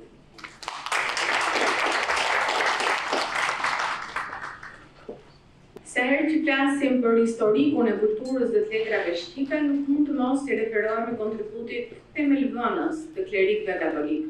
Qysh prej dokumentimit të parë të shqipes, librit të parë, themelimit të shkollave të mirëfillta shqipe, të shkollave letrare shqipe. Ashtu siç thoshte Shën Thomas Aquini, gjurmët janë ato që lën njerëzit kur ecin në shtigje, kurse veprat janë shtigjet që çel Zoti. Siç edhe ne e gjejmë të dokumentuar në shkrimet të atë Donat Kurtit, atë Benedikt Demës, por edhe të shumë të tjerëve historikun e kontributit të Kishës Katolike në Shqipëri, dhe që përmes fjalës së presidentit të Komisionit Kombëtar të Edukimit Katolik Shqiptar, i Zot Angelo Masafros, do të na paraqitet në këtë konferencë përmes kuntesës kontributi i edukimit katolik para rendës së vlerave evropiane në Shqipëri. Mirë ditë të gjithëve. Në fillim kërkoj falje për vonesën, po shiu edhe trafiku na ka penguar pak, por më lejon të përshëndes të gjithë juve për këtë konferencë, për pranin, preżenti Zot Nunci Apostolik, Zot Luigi Bonazzi, arcivescovi i Tiranadurës Mosnarianit, gjithë profesorë, relatorë që keni ardhur nga Shqipëria e nga jashtë Shqipëria, edhe a Shqipërisë dhe ekipin, sekretaria e Komisionit Kombëtare të Edukimit Katolik. Edhe prenderò io dei recenti moderatori in questa restoration Giovanni. Që në krijimin e institucioneve të para arsimore nga kongregate të ndryshme katolike në trojat arbërore, atëherë të poshtuar prej perandorisë osmane, erdhi për herë të parë ajo literaturë shkollore e vendeve europiane. Kollegji Severian, nëpërmjet të profesorëve shqiptare të huaj, që pa të përfundua studimet e jashtë në Itali dhe Austro-Ungari kryesisht edhe në Bosnjë-Hercegovinë, sollët edhe përkthyen për zënësit arbër tekstet e tyre studimore. Me implementimin e mëmonshme të demografisë së zojës së papërlyre, u bë i mundur shtypi dhe shpërndarja masive e këtyre teksteve, që ka krijoj për të parë herë një konvergjencë me Europën e kohës, vlerat e së cilës e kishte filluar të kristalizoheshin në parimet të pasë që vetë pas luftës së dytë botërore do të shërbenin si themel i bashkimit evropian. Këtu me lejoni të them çka pa shkruar, por se unë jam i bindur, që në shekullit e 14-15 para otomanëve, Shqipëria me inteligencë që kishte territor ishte gati për të qenë një kombë si Europë tjerë. Fatkeqësisht na ka prishur sistemi okupimi otomanëve, pastaj edhe pasërisht e pasi mundësi tjetër. Sa inteligencë katolike e laike që ka qenë në Tiranë, komunizmi ka prerë kokën e inteligencë katolike, inteligencë laike, duke humbur rastin e dytë. Ashtë jemi 30 vjetë, veri shpresoj që të mos u humbim në këtë rast për të ecur vërtetësi në gjithçka, për të mirën e kombin ton edhe shqiptarëve, edhe për të mirën e botës, jemi pjesë e botës. Më falë për këtë së duhet klapë. Nuk duhet harruar asë si koncepti i patriotismit në shkolla erdhi si kontribut i të drejt i adhe gjegje-fistës, kur a i si drejtori i gjimnasi lirikut vendosi gjuhën shqipe si gjuhë basë mësimi. Por nëse shkojmë më parë, atëherë kur koncepti një Europë të bashkuar nuk ekzistonte, në mesjetën e hershme dhe atë të mëvonshme, do të shohim se si ajo çfarë vende e zhvilluar, qytete, shtete, mbretëri të kohës, çuani në shkollë, kishte si moto edhe në troja tona, pranë qelave të famullive. Fjala bie në plan, po në shekullin 17 gjintej një strukturë e tillë edukimi dhe formimi për banorët e zonës, edhe në Shtubull, Kosovë, gjënde dokumentacion që në shekullin 17 kishte një shkollë. Edhe humanistet si Gazoli, apo Marulli, Becikeni, apo Barleti, u formuan në institucionet edukimi katolik. Të vetëmet atë botë që këtështu dhanë në kontributin e tyre në atë që ka i shërbeu si taban e lindjes europiane. Disa syre si fjala bie Barleti, pa harruar për asë një moment vendin amë. Pas listimit të këtyre fakteve historike, kryesoret por jo të vetëmet arrin në përfundim se lidhjet më të hershëm mes Shqipërisë dhe Europës, si dhe kanalet e para nëpërmjet të cilave Europa i komunikonte vlerat e veta shqiptarëve apo shqiptarët të kontribuonin në krijimin e vlerave evropiane, të gjitha këto pra kanë ndodhur fal nëpërmjet apo me anë të edukimit katolik. Sepse fale këtyre edukimi nuk synohej ashtu sikurse asaj nuk synohet vetëm të iqimi i dijave apo fitimi tyre, por edhe ndërtimi i një ambienti ku çdo procohet ashtu sikurse kërkon të thelbi vlerave edukuese që Europa propozon. Një hapësirë ku më së mire u ndërtua ky ambienti mbetet të Kolegji Saverian, sjellësi i shumë rrisive në Shqipëri, si edhe shkolla e lirikum, mes të cilave edhe sporteve, duke lindur për herë të parë edukimi fizik me edukimin në tërësi, një lloj si vendet e tjera me sistem arsimore të konsoliduar, apo laboratoret eksperimentale dhe kërkimore, edhe një museum që është zhduk. Në këtë drejtim, mundësit të përnjohjen e vlerave europiane, Savinin e zjerojshin dhe nxënësit pasi i njohin këto vlera, i bën pjesë të tyre, i zotëruan dhe që të zbatojnë, por komunizmi e ndërpreu këtë iniciativë, e cila do t'ia kishte ndryshua për që të mon fatin dhe fytyrën e Shqipërisë. Shkrimet e shumta që në hyrje dritës, posta e Shqipërisë e tjera, atë Fistë, atë Arafi, atë apo i lumit Don Lazar Shëntoja, shkruanin o revizonin me instancat shtetërore, pikërisht për të krijuar mundësinë e një qasjeje me evropian në arsim. Gjatë 25 viteve të komunizmit, produkti shkencor i shkollave katolike u përdorë, pa u cituar asnjëherë, shpesh edhe të plagiatuar. E më lejoni, kam në muzeumin ton, një bakë, do tonë një mestar, që e kanë heqë, e kanë shtyr dorën, duke lënë në remjeta. Kanë heqë dorën, po në remjeta ka mbetur.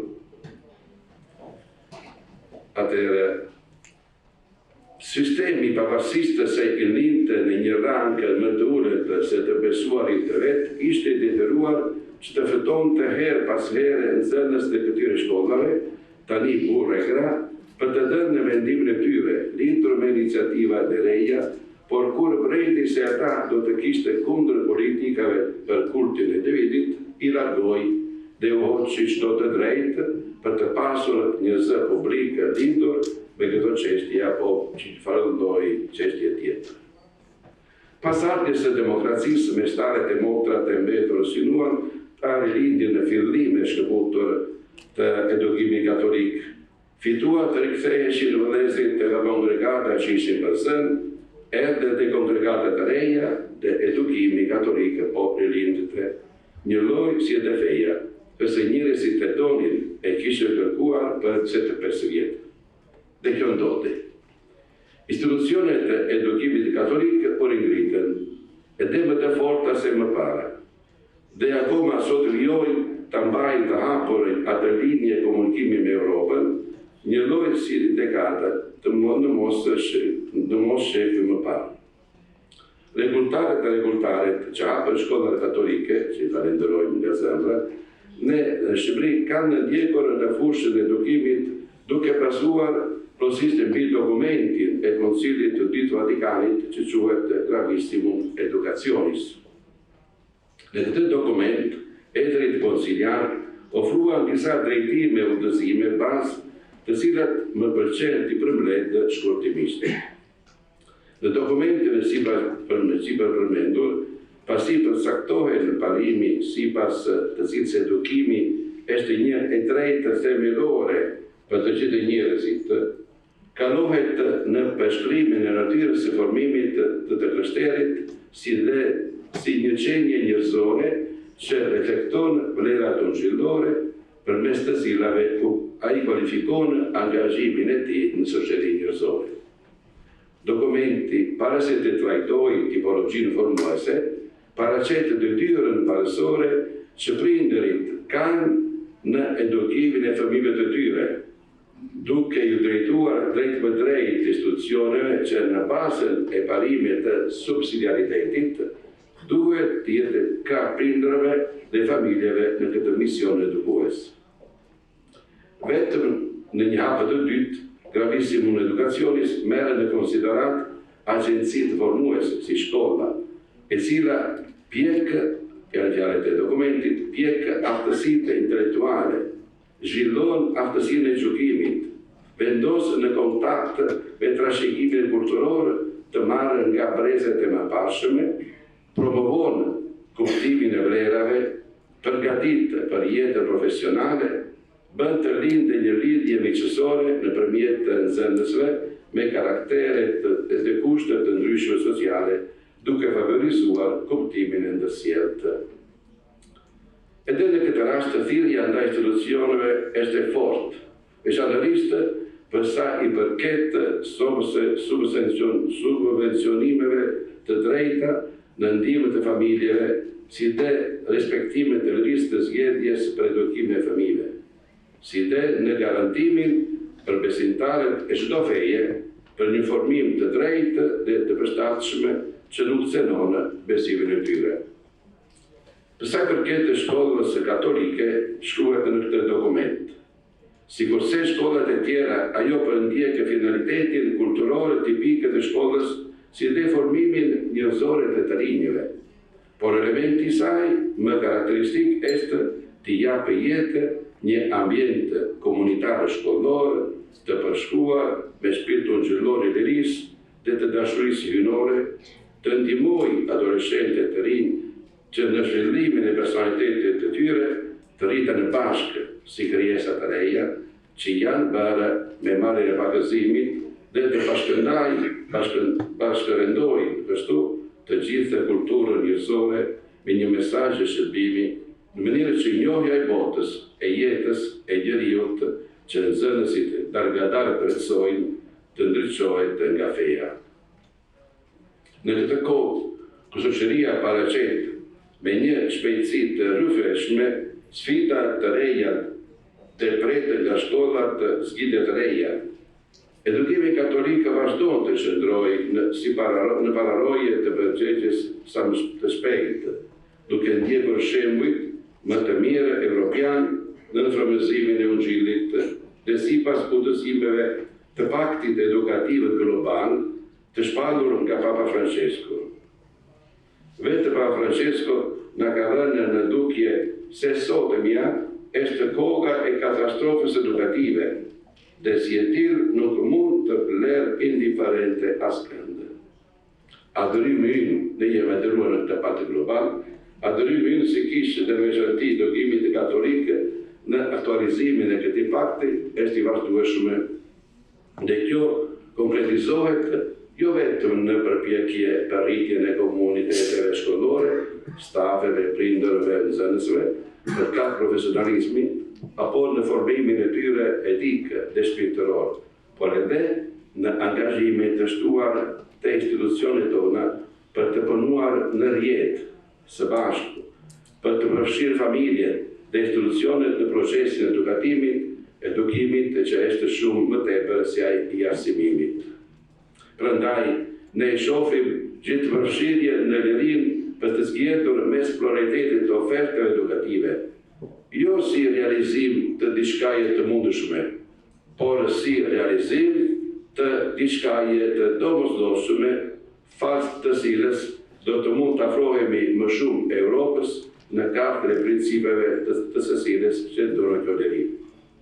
Të nderuar, edukimi katolik ka qenë qysh në krye të herës ura e komunikimit të vlerave evropiane në shoqërinë shqiptare, madje nuk e teproi nëse e them se atëherë kur kombi nuk ekzistonte si ide, fare edukimit katolik është ndërtuar vetëdijësimi për përkatësinë e kujto në këtë shoqëri.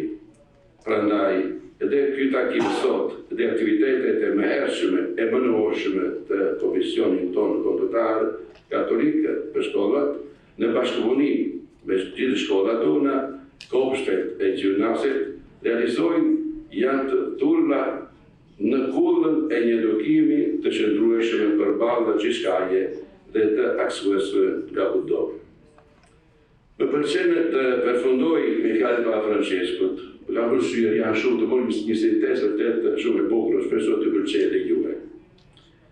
Të edukosh është të humanizosh. Është ta bësh njeriu plotësisht njeri. Prandaj, vepra e edukimit të një fëmijë është një vepër e vërtet shoqërore, sepse do të thotë ta formosh atë në marrëdhënie me të tjerët, në respekt për të tjerët, në bashkëpunim për një qëllim të përbashkët. Ta formosh ata në përgjegjësi, në ndjenjën e detyrës, në vlerën e sakrificës për të mirën e përbashkët. Është të formosh njerëzit të lirë dhe të mëshirshëm, dhe të transmetosh tek të rinjtë një formim pozitiv në lidhje me emocionet dhe jetën afektive. T'i mbrosh ata nga kërcënimet si bullizmi, alkooli, duhani, pornografia, videolojrat e dunshme, lojët e fatit dhe drogat. Falenderoj vëmendjen e Zotit na ndihmoft që përsojmë misionin që të shërbejmë.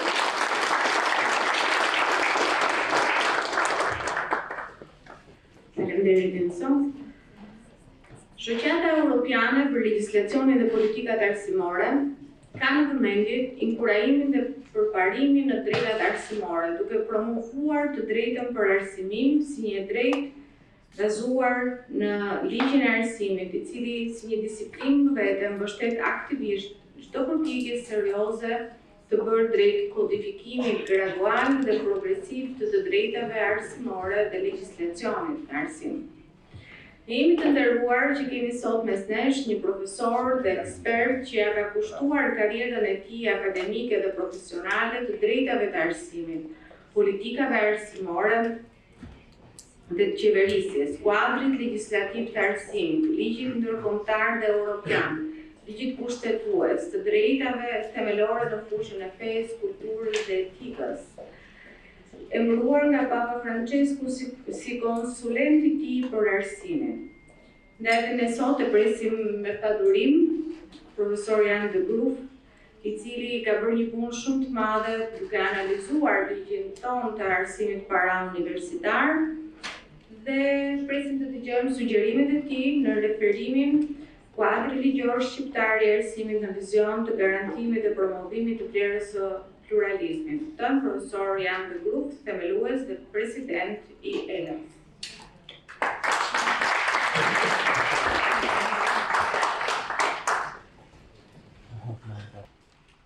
Son Excellence, honorable participants on this highly important, crucial conference,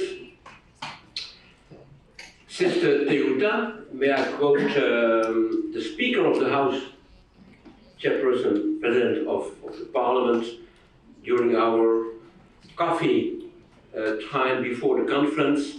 May we pay honor to the charismatic leadership of Sister Teuta. These are the words of the President of the Chamber. So I just quote honorably and modestly the Chair. Good friends for many years. Shall I give my lecture from the perspective of a bureaucrat? I was Chef de Cabinet of the Minister, head of the Cabinet of the Minister, and governed the Commission for Universities quite a long time in Belgium. Or should I talk as an academic in international gremia?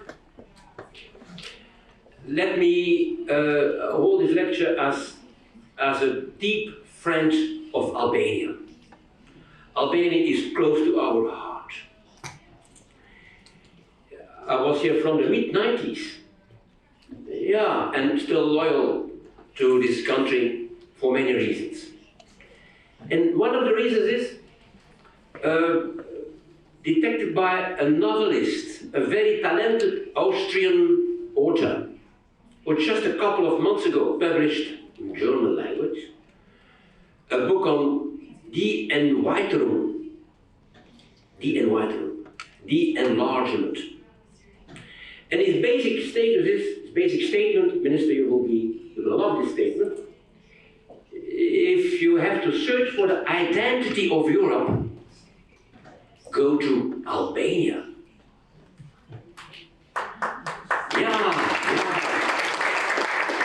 But in the Balkans, we will lay the future of Europe. Fascinating. We have to be concerned. And let me talk as a friend of Albania. That means also as a critical friend of the country. There is good news, definitely. The best news is that, yes, education remains one of the most trusted institutions in society. I'm a fan of Eurobarometer. Please take notes. Eurobarometer. Go this evening. Eurobarometer is detecting public opinions, education, and there are also national barometers. Several national surveys focused on youth who is confronted and frustrated by many crises. I call it a polycrisis. We are living a polycrisis from many perspectives. What are the institutions most trusted by youngsters? Family and schools. Yes, there are reasons for hope to be hopefully inspired on engagement in education. And the last Eurobarometer on Western Balkans, I quote, better education will be the most vital condition for the creation of jobs and civic participation. Education, Western Balkans. There are many reasons to be positive. Also, and the minister refers to the accession procedure, and I'm following the accession procedures of Albania and Western Balkan states already for quite a long time. Last document, November 2023. Yes, progress is made, and we have to honor the efforts of the parliament, the government, on several issues dealing with the European policy, European dimension, with the adaptation of the national system into the common education European area. But there are still concerns. Good news is been said by the minister. Let me, as a critical friend, focus on some concerns. Chapter 26, there are also other chapters in all evidence. I've quite impressive, and I took some papers with me for the debate, because probably we will have question time and I have to refer to the law and to research, as you will definitely raise some critical questions vis-à-vis my findings. And the overall issue is, may I quote, Albania is moderately prepared. There are some modest improvements. It's diplomatic language, as you can imagine. Some progress is made, definitely, and I will not repeat what the minister mentioned, but there are still concerns. I'm referring to the paper of the European Commission, November 2023, so a couple of weeks ago, 1 month ago actually, on inclusion and on quality, on vocational education, education and training, on early childhood education, on increasing digital technology, upgrading curricula, on governance, and it is a kind of an echo of all those other, and I made the efforts. Coming to Albania means 1 week of reading all those international documents who are updated last year from the OECD, from the UNESCO, from the World Bank, you name it, who are giving a very sharp vision of what's really going on, what's not the discourse, but what about reality. So, yeah, further efforts are required, so progress, definitely, but progress should be accelerated.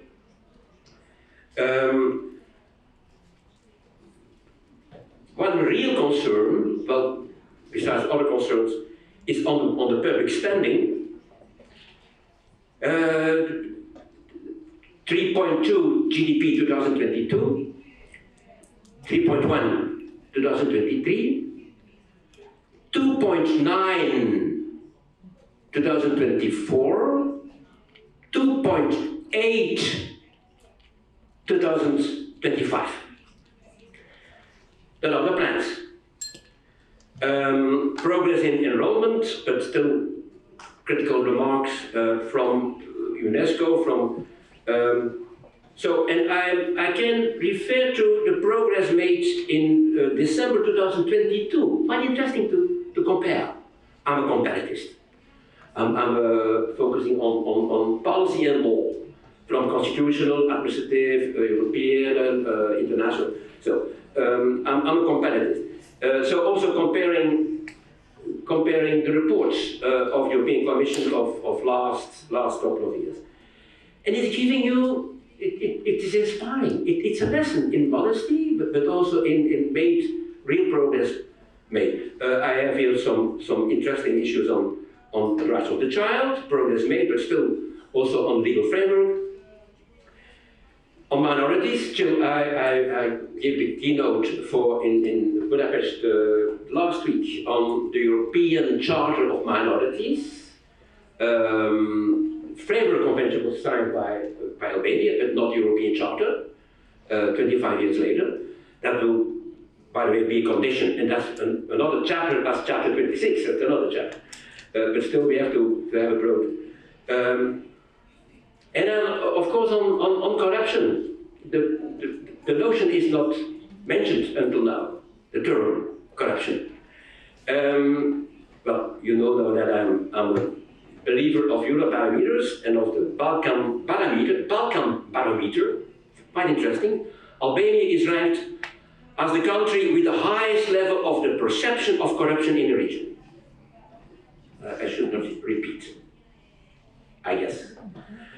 And definitely, according to Transparency International, education is one of the most, very a little bit ironic, the most prominent, the most popular domains of corruption, education. Barometer reports concerns over education are especially stressing for Albania, also related to the perception that the education system has not adequately prepared the young people for the workplace. But unfortunately, there are too many reports. I have here just a modest example of reports on corruption, bribery, nepotism, favoritism, deception, plagiarism, ethical misconduct, breach of contract in areas of the teaching process, of school completion and graduation, of assessment received, on licensing and on accreditation, employment of teachers, and so on. Yes, there are ethics and conduct commissions in education institutions. There is a normative provisions in the pre-university education, but still there are domains where political interference is detected quite prominently. And the very last report, a couple of weeks ago, I quote, to be very scientific. It is a positive development that Albania has approved is implementing the intersectoral strategy against corruption 2015 to 2023, including the action plan to 2020-23. Nevertheless, there is a limited impact of anti-corruption measures in vulnerable areas of the country, especially in education. Another overall finding, Albania has recently approved the new strategy for education, including the action plan 21-26. Positive steps, but it's about the implementation, the lack of implementation. And I'm giving, well, you know, I had to start this lecture to say, well, let us see this meeting as a momentum. Now, I feel some same feelings already when I was asked, don't be worried, by the Duma in 89 and 20, 1990, after the collapse of the USSR, invited by the Duma and by Minister Cheprov, Katchenko, Filipov, and Kinelov, working 15 years on education legislation. I did the same in South Africa and some in other countries. I'm one of the co-founders of the Southeast European University, close to the region, finishing the war in Macedonia between the Macedonians and Albanians, and being one of the founders of that university after the Ohrid agreements. So my heart is in the region, definitely, for historical and for research and other reasons. And every time I'm using, just referring to this as a momentum. Yes, let us try to reach a partnership between civil society and actors, stakeholders, and political leadership to drive in the right direction. My lecture, the next parts are, try to find structure, will deal with first the missed or the progress made, definitely, but what are the concerns?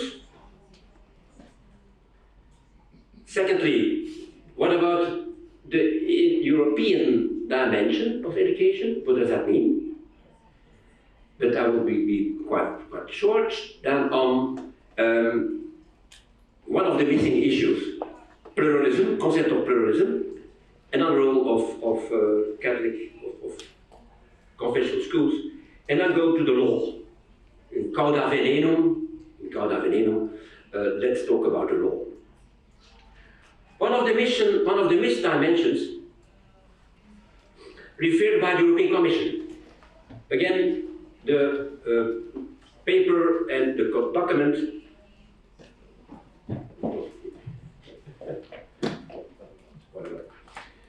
document of November 2023 is, but I will be brief, on two missing opportunities for Albania. First, civil society, and two, pluralism, education pluralism, as main cornerstones for improvement of the education system for Albania, what is also the case in other regions. But still, we are talking now about Albania. May I quote a document of the European Commission a couple of weeks ago? The role of civil society should be further strengthened. Structures in place need to be reinforced and become fully operational. There has been no progress in implementing the roadmap on the enabling environment for civil society. This is a serious message. It's important. You cannot put it on the corner of your table. Because at the same time, an empowered civil society is a key component of any democratic system, and Albania's legal and regulatory framework on rights and on freedoms, especially in education, should be in line with this concern, especially in education. There are several proposals on tax incentives for civil society to make it very concrete, but I will not come into detail on this issue. Let me quickly go to the European dimension. Yeah, it's about values. European Union, European Community, is about the values, the core values. But at the very heart of the European Union. It's freedom, it's human dignity. Now, I should give you now some articulation. Several European constitutional authorities try to reach a balance. What is the most fundamental right in a democracy? Well, human dignity, and it's also at the very first beginning of European charters and European treaties. Freedom, equality, rule of law, and democracy.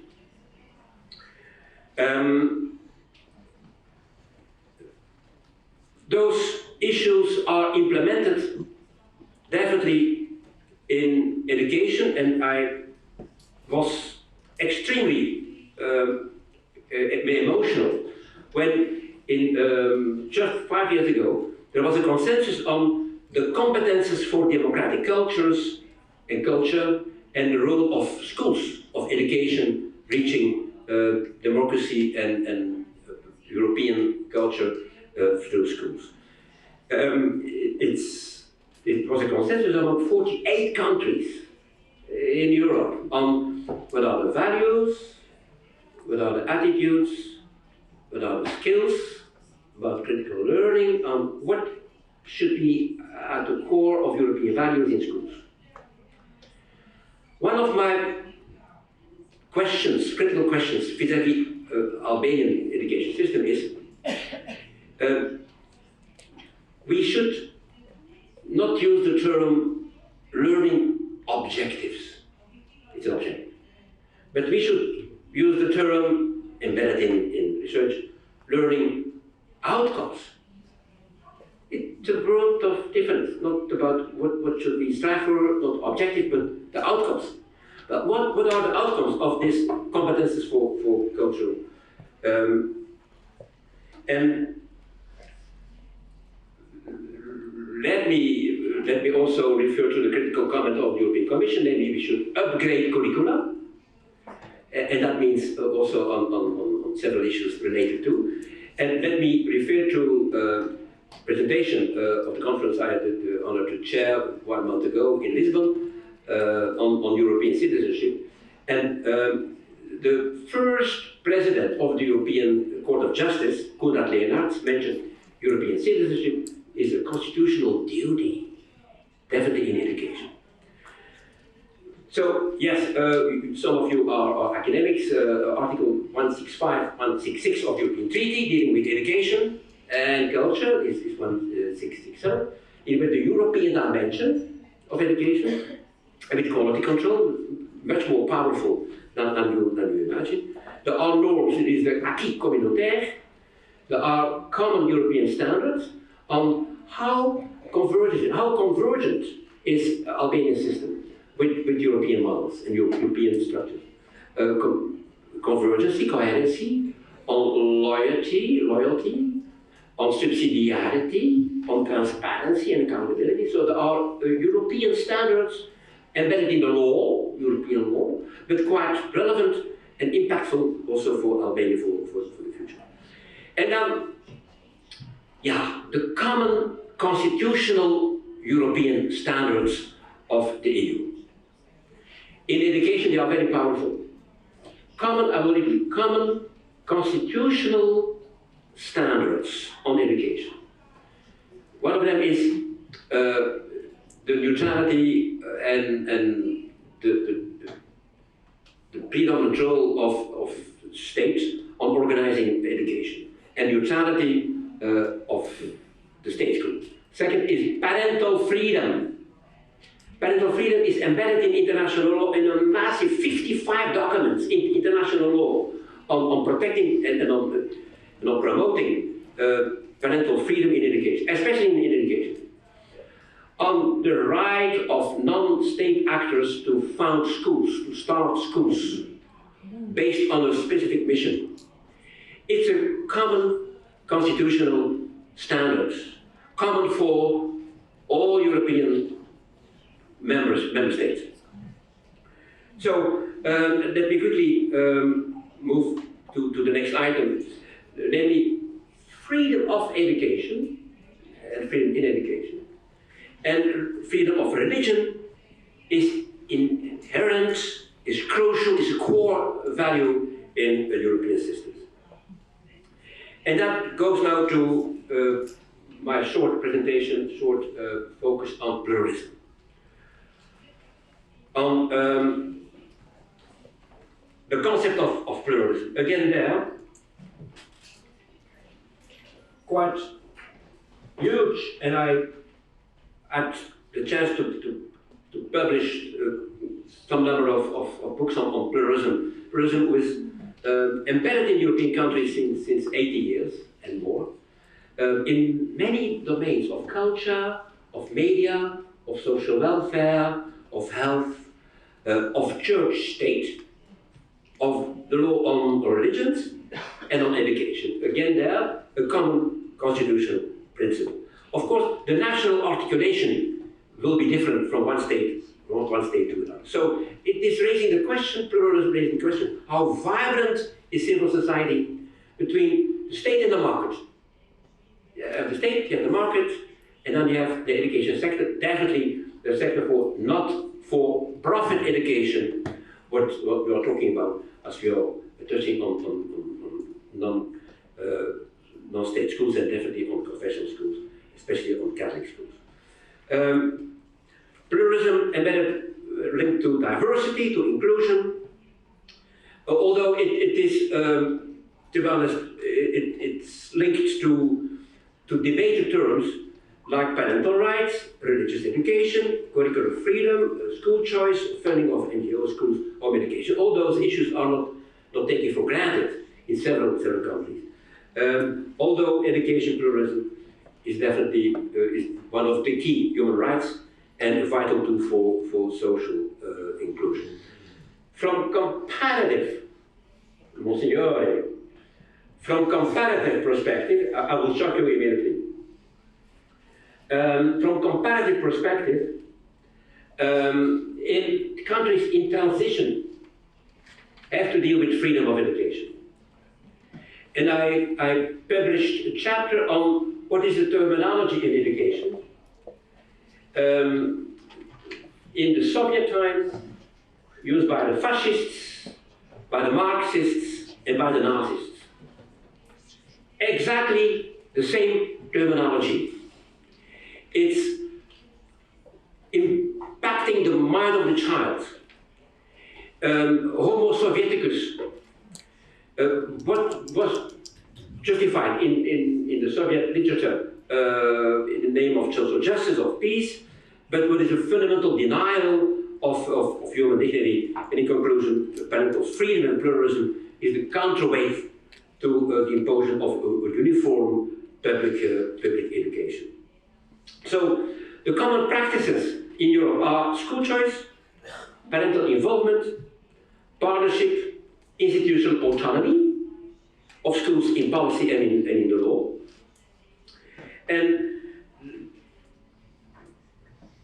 there's a quite interesting court case from the US with the main item is the child does not belong to the state. The child does not belong to the state. It is a parental right, parental duty, and again, there is huge evidence on this issue. So there are leading legal principles on the freedom to found the schools, to found it on the ethos, on the mission, on the charter, on the character, specific character, can be professional, can be Catholic, can be Jewish, can be Muslim, or can be also educational, recruitment of the personnel, autonomy of the approach taken to the curriculum. I've here the list of basic terms with no time to come into detail. Without the state, how should the state regulate education? First, the state should focus on core issues, not the details, core. Secondly, there should always be room for alternatives who are on the same level as the state curriculum. 3, after consultation, and 4, there are some domains where the state should not have a control, namely on didactics and on evidence in religious schools on religious instruction. Let me move quickly to my last chapter, namely on funding. I have just one short word.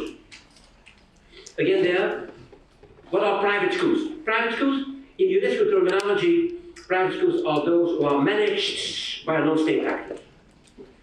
But we researched in several European countries, there is jurisprudence where private actors are, called as public because they are sponsored, they are subsidized, they are financed, co-financed by the state. So in England, for instance, there is no private sector, but just for profit. But the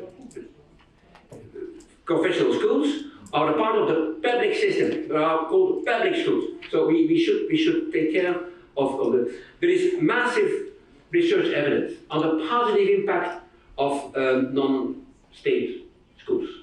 Of course, on accessibility of schools, on availability, on parental choice, on quality, Monsignore, on quality and on innovation and on competitivity, but in a good sense, namely on quality improvement and quality of education. But unfortunately, no time to come into detail. Let me, PISA, you had a look at PISA yesterday, I guess, or this night. PISA students in Albania scored lower than the OECD average, we have to be honest, on reading, math and science. We have to tell the truth as critical friends as those who are involved in education. And that PISA mentioned students around in private schools tend to perform better than students who are attending public schools. PISA. Stimulating innovation, private school advantages is a result of competition, but with refining the curriculum. So again, massive. On funding, Ignacy Oidel, the president, the Pope of Oidel, focused on funding. So it is an overall rule, except Greece. Except Greece, but Greece state system is very close to the Orthodox Church.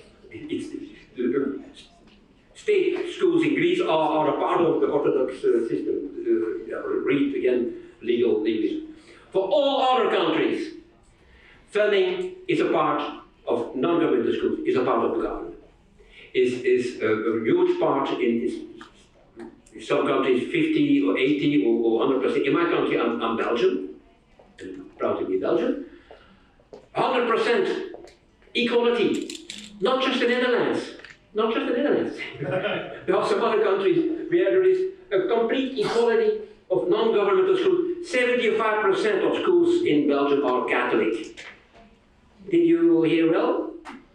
Although they are, well, and of course, as in the public interest, they are pluralist to some extent, well, they are inclusive, and having a high, for that reason, although we are doing worse in PISA last 3 years, but still we are ranked among them. So, but that's also on competitivity, on innovation. But what are my findings on funding for Albania? Well, first, the private spending by families, I have some figures here, is increasing dramatically. What pay families, parents for non-for-profit schools? In 5 years ago, it was 0.8% of the GDP, which is enormous. It was growing in 2017, and now it is more than 1% of GDP is paid by parents. What's enormous. So again, it will question the low spending on education by the Albanian. In conclusion, on this issue, European legislation obliges the state to ensure or provide public funding for the private sector. Albanian state law supports only public schools. Yes, it's Article 39 of your Open University Education, Article 39. There is also a modest fund from 2009. Modest fund is provided for schools established by religious communities to assist in the payment of some salaries, as we do know. But no fiscal incentives, no assistance for families, even not for those who are very needy. Disadvantaged families are in private, not-for-profit sector, not help supported by the state, or totally uncommon for all European states. I have figures here. Excluding for textbooks, but that's just small. And the financial support of private education with public funds constitutes the fundamental difference of private education comparing European countries and Albania. Well, it can be a wake-up call. I remember I used the term momentum, or know that we can use it as a momentum. I will be very brief on church state. This is a very interesting domain of research, Albania. Unfortunately, there is so little evidence, so little research on religion in education. It is no other Eastern European country acted in such a radical way towards religion. November '67, religion was completely banned. In November '90, the beginning of religious freedom, that will be very short. And then the constitution referendum in '98 on Article 10, the Republic education state is neutral. But Article 24, well, and the same article, work together, the terms work together is crucial. And then Article 24, the freedom of expression in education, definitely in education. So the Constitution is now reflecting the system of cooperative model of church-state, what is, as a matter of fact, the common European. I'm running out of time. I have to make definitely my conclusions.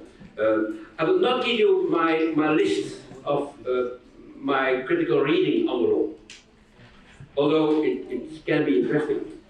What should be on the agenda? Just a few comments, but very, very. The law is just reflecting the hierarchy top-down, state-driven. Lack of autonomy, what can be questioned? Lack of independency of inspector vis-à-vis the minister. Mainly procedures norms, not clear what should be in the law, regulations, in bylaws, orders and instructions. Unclear mutual division of powers. It will be too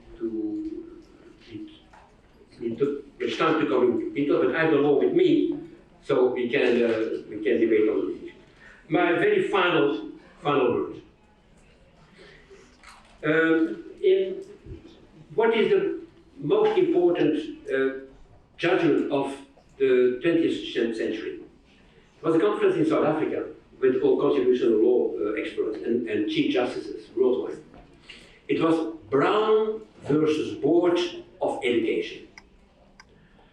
And it's stopping separation between blacks and whites in the US.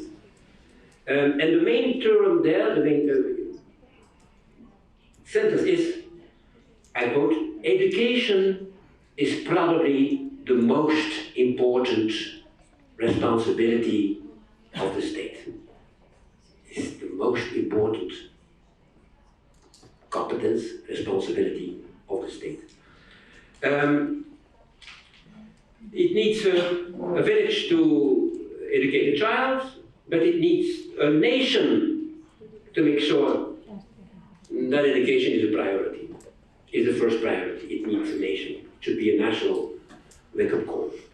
I thank you so much. I'm sorry, I prepared a lot of details, but we need much more time. That will be for the next time. But my last word is thanks so much for the translators. You are doing so wonderful job. Can you close me? Thank you so much.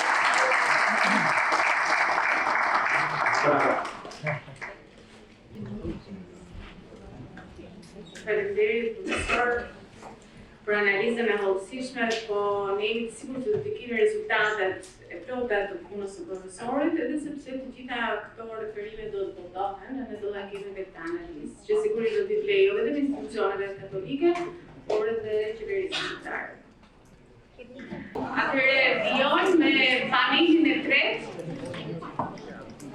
praktika edukative, sfidat dhe perspektivat evropiane shqiptare. Këto induzën vënd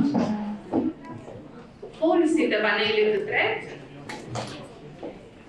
zonjën Ermelinda Gjokaj, zotin Erik Lunkor, zotin Ermal Hasinja dhe motër Teuta Bukën. Shqipëria është një shtet antar i Konventës për të drejtat e fëmijëve dhe protokolleve të saj. Me UNICEF i ndihmon qeverinë dhe partnerët e zhvillimit që t'i kuptojnë detyrimet që rrjedhin nga ratifikimi i këtyre traktateve, t'i përkthejnë ato në legjislacion, politika dhe programe kombëtare, veçanërisht në kohën e rrugtimit evropian të Shqipërisë. Për të folur për këtë, ftoj zonjën Ermelinda Gjokaj, përgjegjëse për edukimin pranë UNICEF Shqipëri.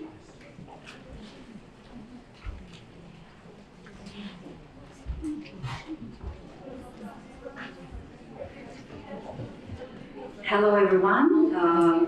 I'm very happy to be here today and to discuss on this very important topic, which is inclusive education.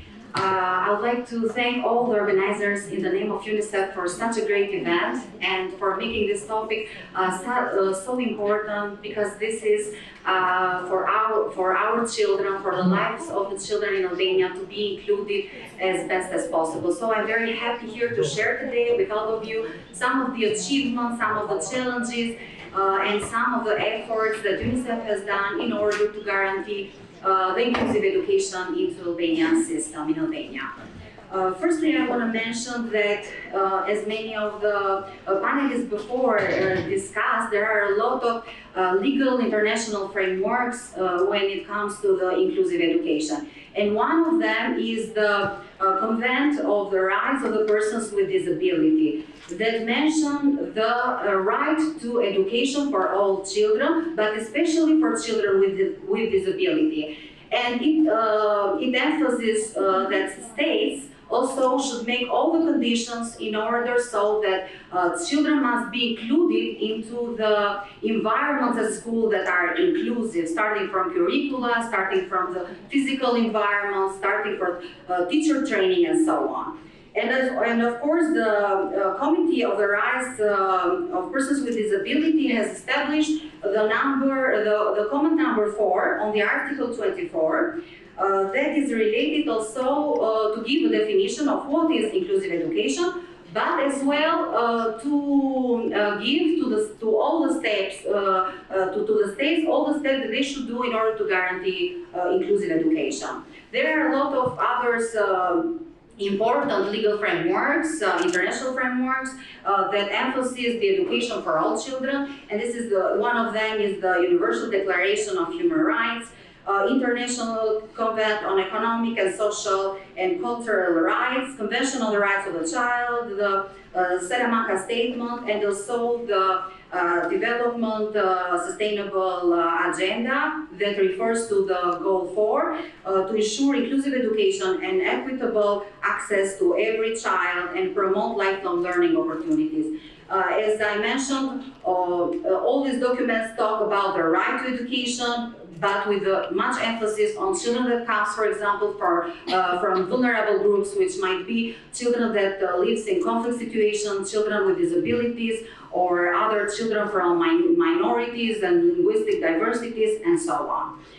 We in UNICEF have adopted the proposed definition of UNESCO of what is inclusive education, and it is a process of addressing and responding to diversity and all needs of learners through increasing participation, cultures and communities, and reducing exclusion within the form of education. It involves changes, modifications in content, approaches, structures, and strategies with a common vision which covers all children of the appropriate age, and the conviction that this is the responsibility of the state to educate all children.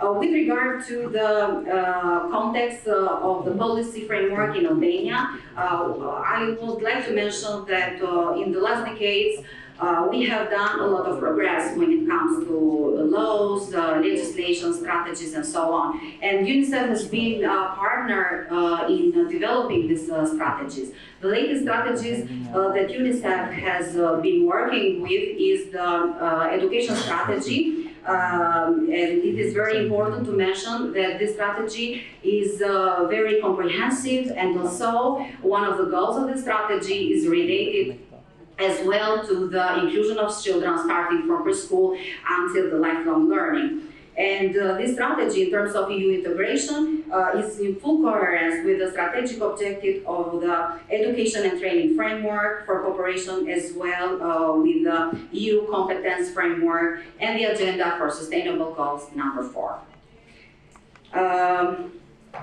We in Albania have a very important law on the education system, as mentioned also by other panelists, that emphasizes the importance of inclusion of all children in Albania, and it is very important that this law might be translated into practice, and that all the children might have this right to be included into the mainstream education.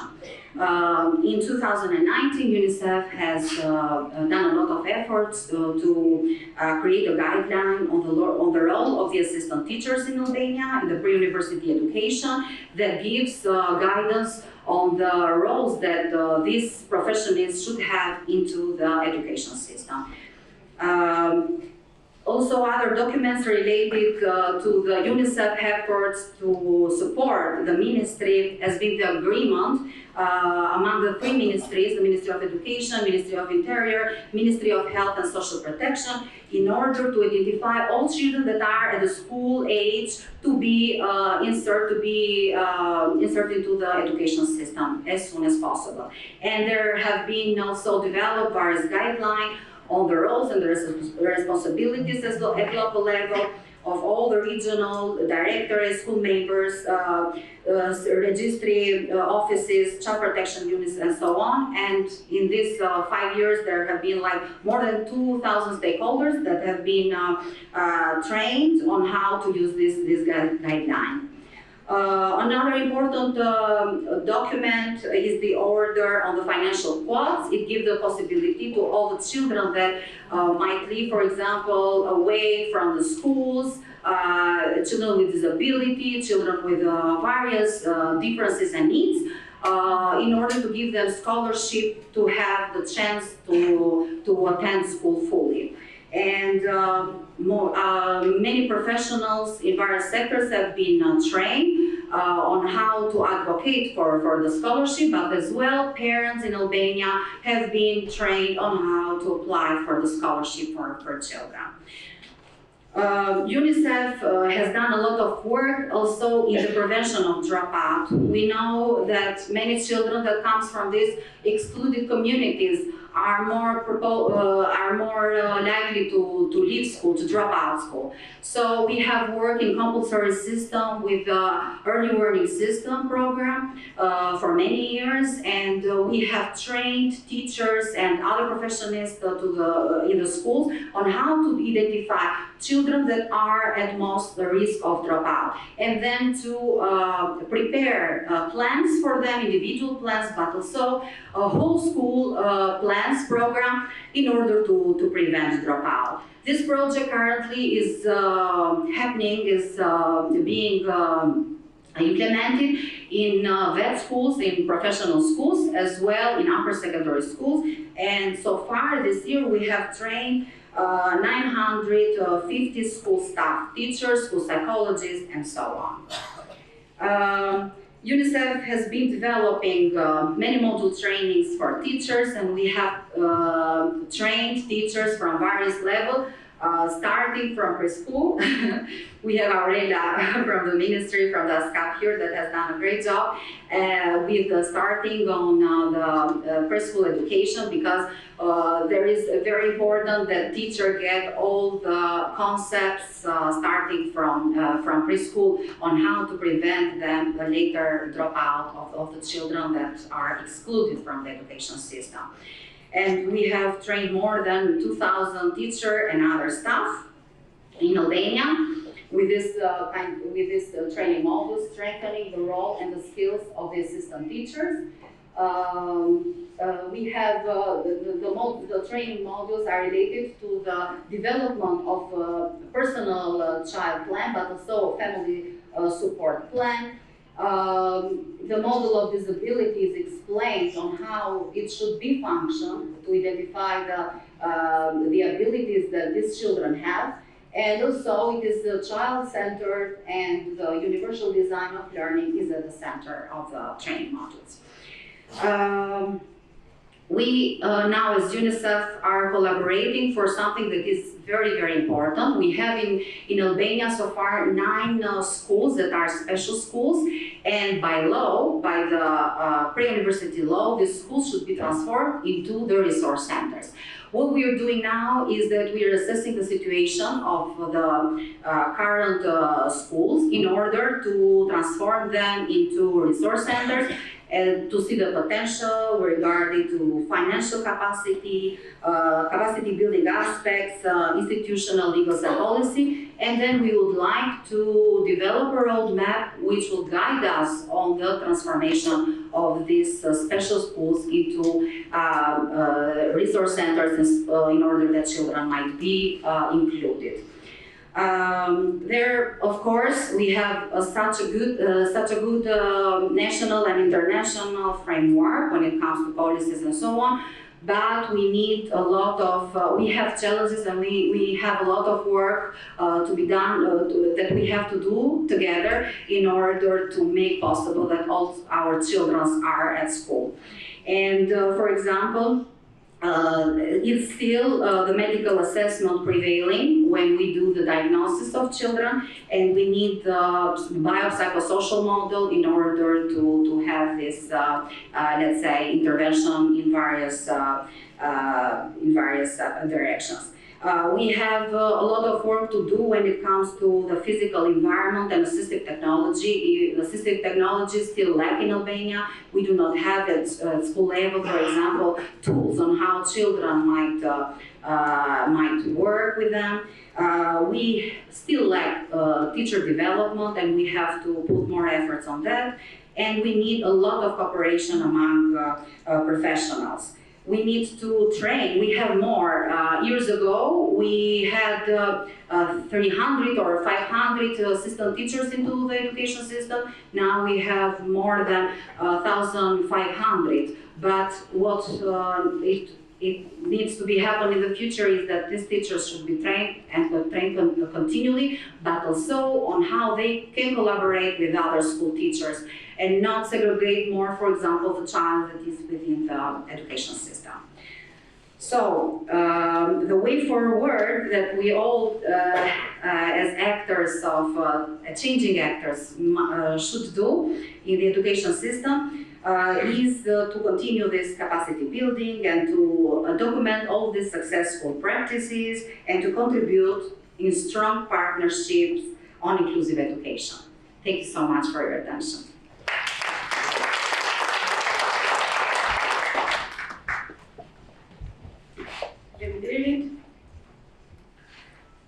Si një rrjet ofruesish të përkushtuar të shërbimeve të kujdesit në Holland, Soft Tulip është aktiv edhe jashtë vendit për të përmirësuar cilësinë e jetës së njerëzve me nevoja të veçanta.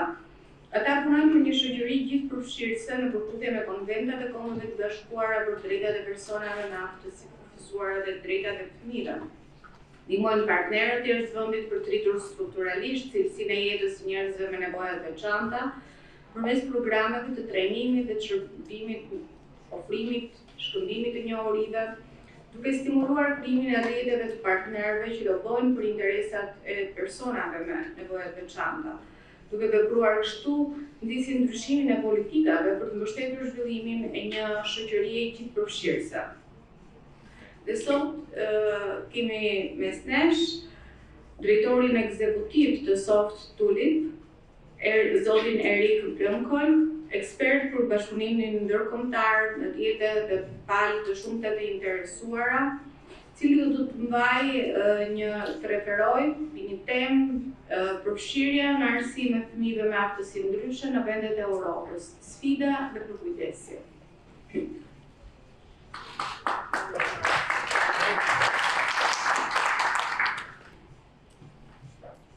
Thank you so much for this wonderful introduction, and thank you all for being here today. It is a real big pleasure for me to be back again in Albania.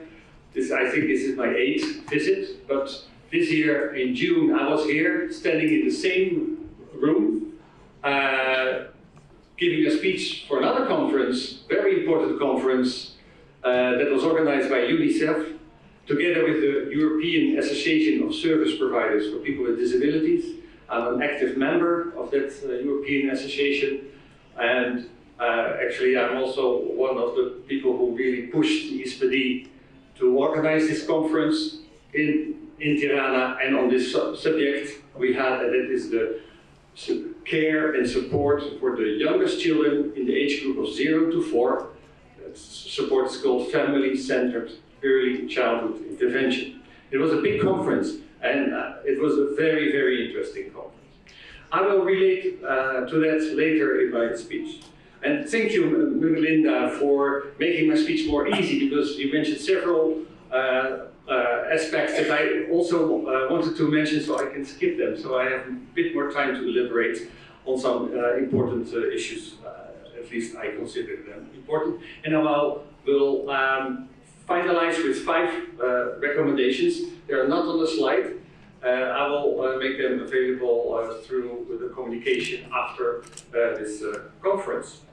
So, okay, the title is known. So it's about involvement in education of children with disabilities in the EU and the challenges that there are. Next slide, please.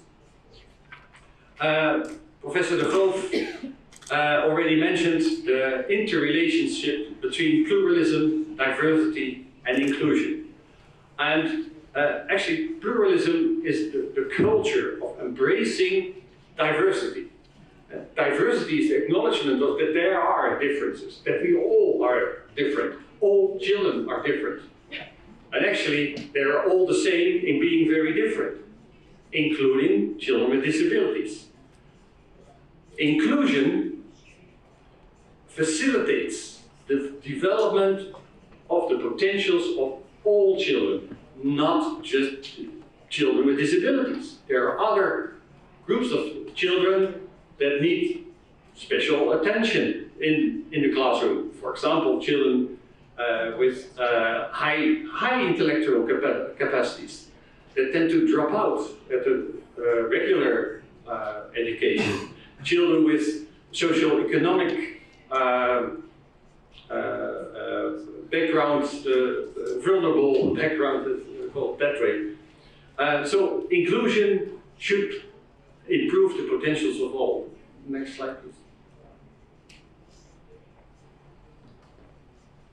And also reading the law on pre-university education in Albania, and knowing also some inclusive education practices in Albania, and Linda already mentioned the work of the assistant teachers, is that there is some misunderstanding, I think, or confusion about the term. What does it mean, inclusion?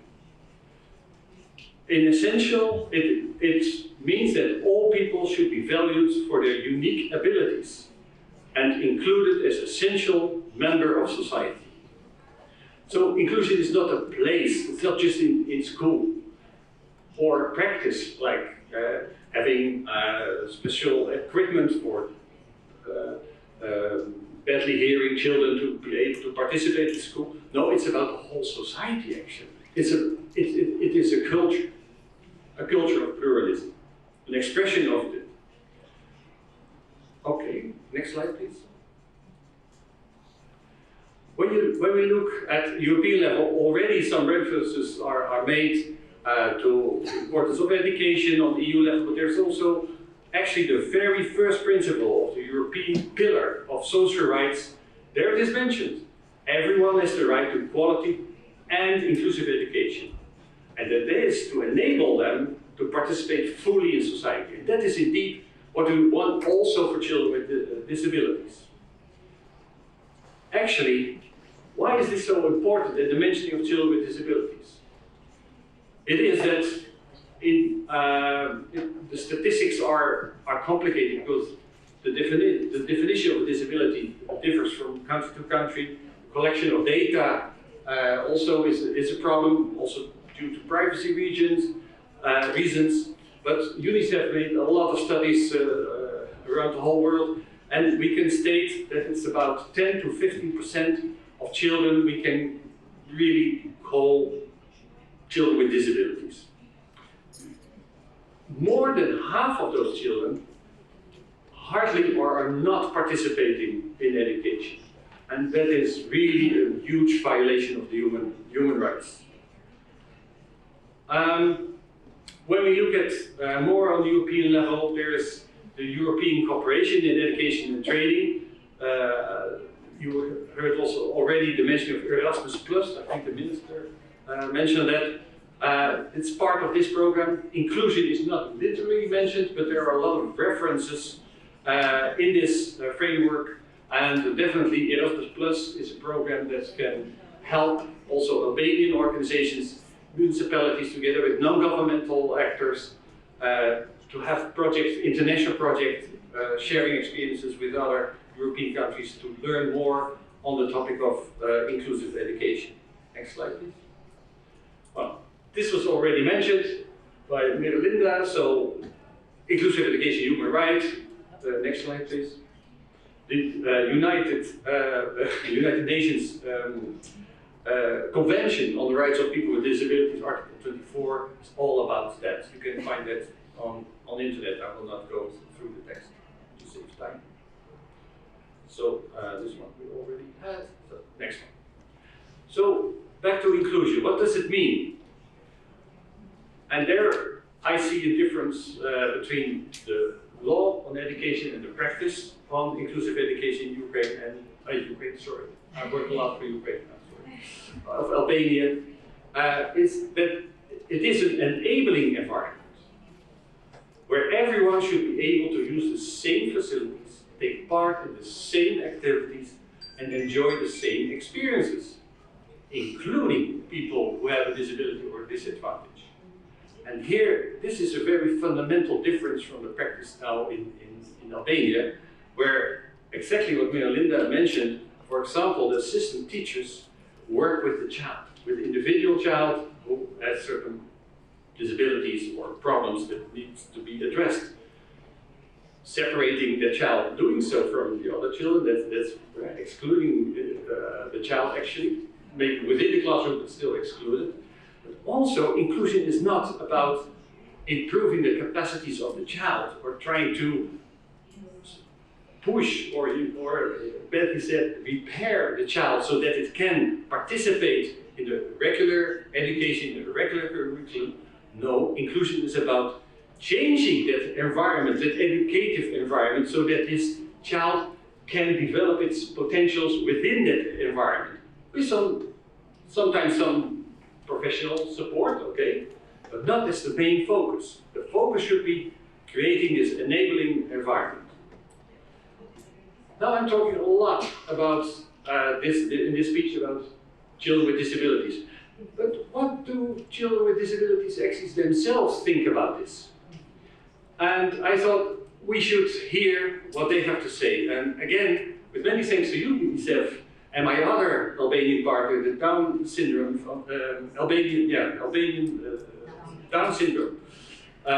Down syndrome Albania, sorry. Together they made a film. And it's very interesting, and I would like to show this short film about what the children here in Albania say about it. And there's a reference to the Don Bosco school, also one of their pupils is in the film. The lights.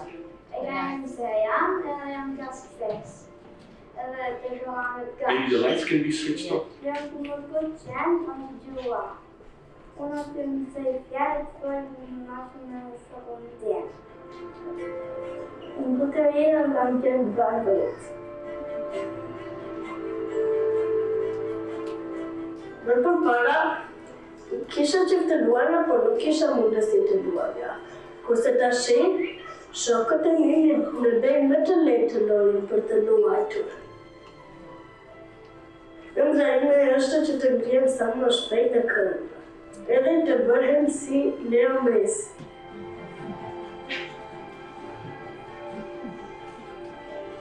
Andra ime të bëmë kontarë Hanojzi. Për të vetë, të më të vetë pjermarë, për të vetë, për të vetë të televizor Hanojzi, të të bota, të bëjë film në kinema. Unë quhem Casey. Në të ardhmen, unë dua të vazhdoj edukimin tim dhe të studioj tek liceu artistik. Dua që arsimimi im të jetë i barabartë me njerëzit që dëgjojnë.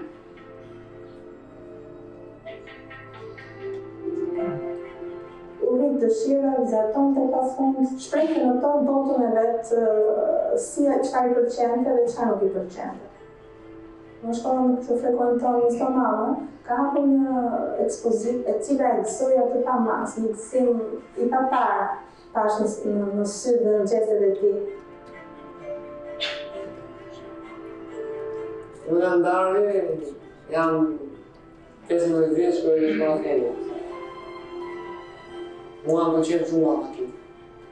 Kam bërë në faqen e morit të lulën e dëshirës, sepse unë do doja shumë që Darvi të dilte në jetë. Kjo ishte dëshira ime e vetme. Doja që bëjmë fotografi fakti. Në përgjithë, nga pëlqen fotografaj shumë më në botë. Unë ajo në Beteshi, jam 16 vjeçe, në shkolla do Bosku të marrë shqiptare. Mësoj, në të mësosët. Më pëlqejnë virtuozët, në të skejnë, në knu, në dritën, në bardis të marë. Mateu e ka shumë për zemër notin. Nëse vajza përpara nuk do të më fut në ujë dhe më mate për flosh, fëmijë, ky nuk do të më dalë për ujë dhe çish aty e kam kuptuar se ky e ka pasion në ujë. Mandej vazhdimisht e kena shku licen dhe jam dash 2 ditë me mësu notin me teatrin. Dhe tanë që ditën se si ky shkon deri në thellësi.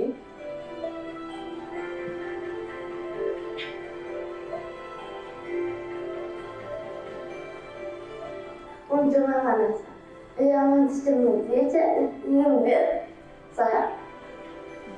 Unë do i vinë atë gjysë të balet. Atë balet, nëse ka një Ana Sulusi, Ana, Serena, të soskeni.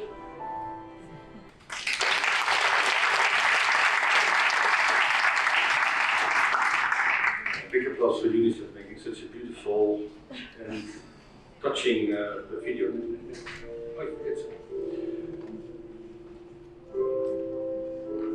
some music. Thank you.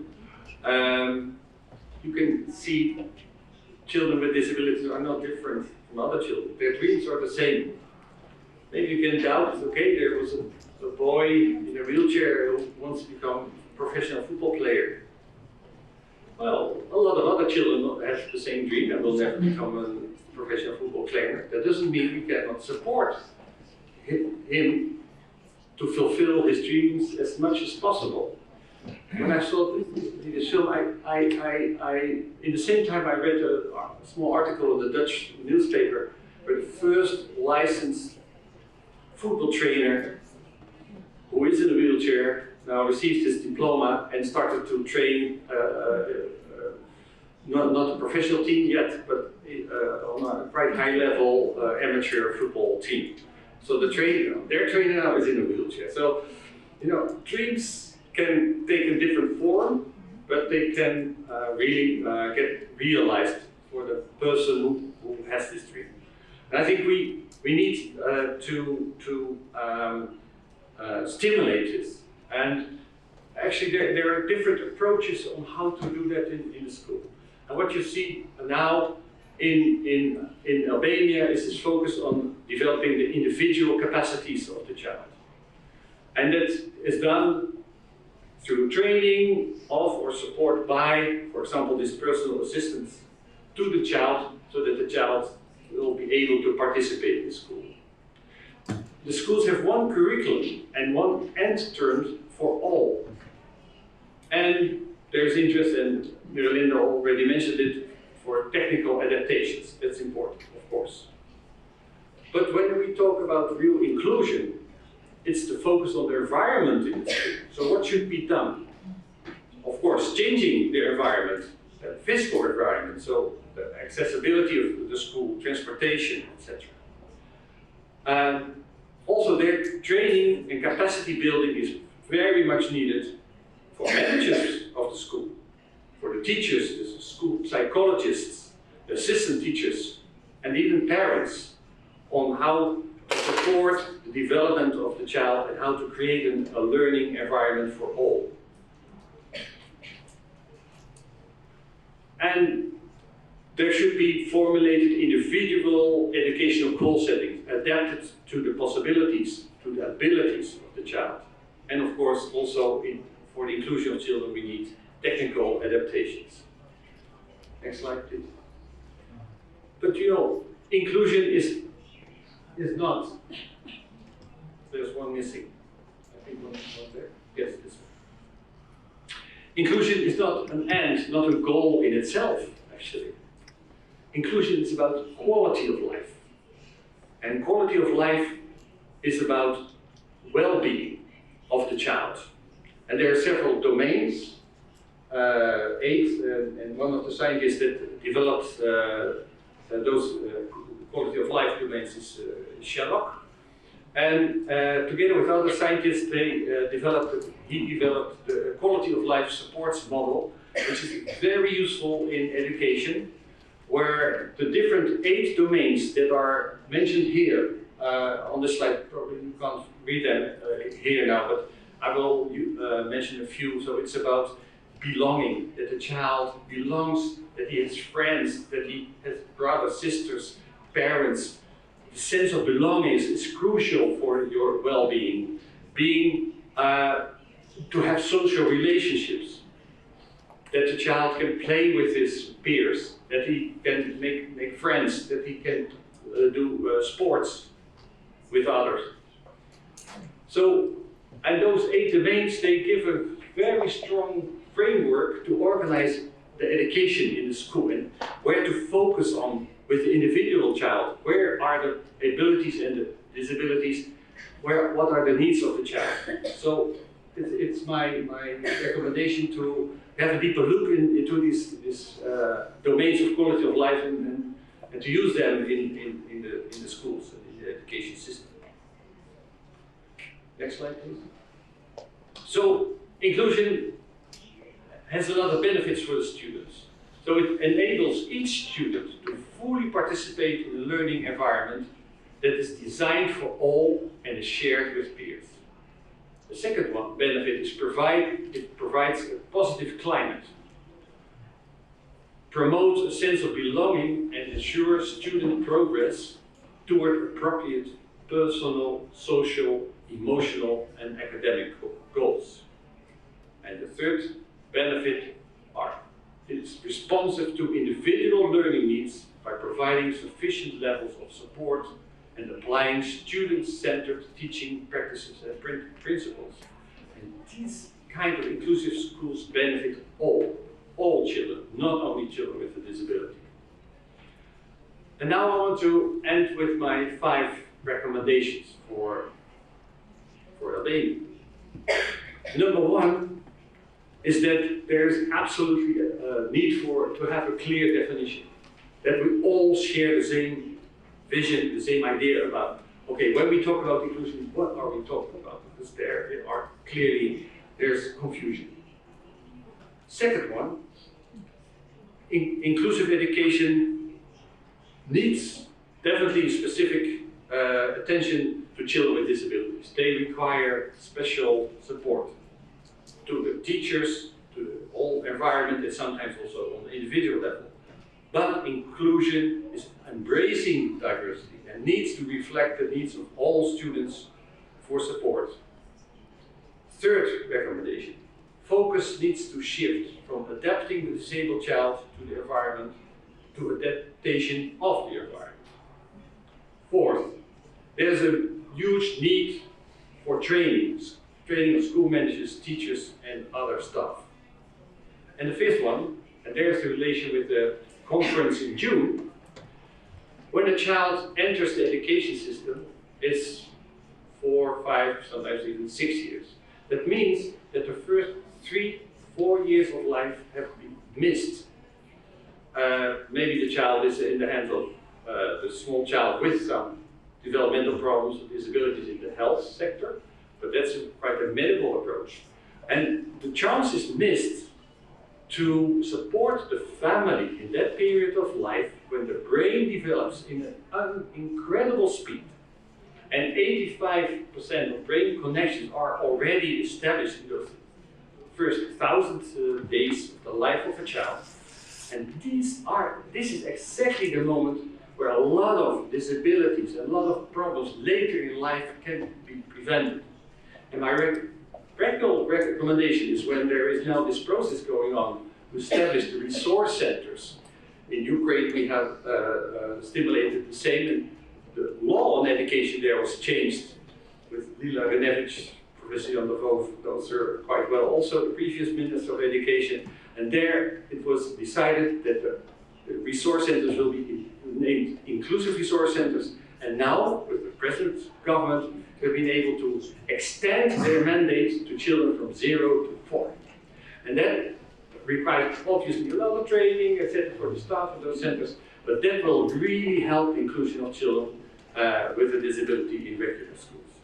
So, thank you very much for your attention.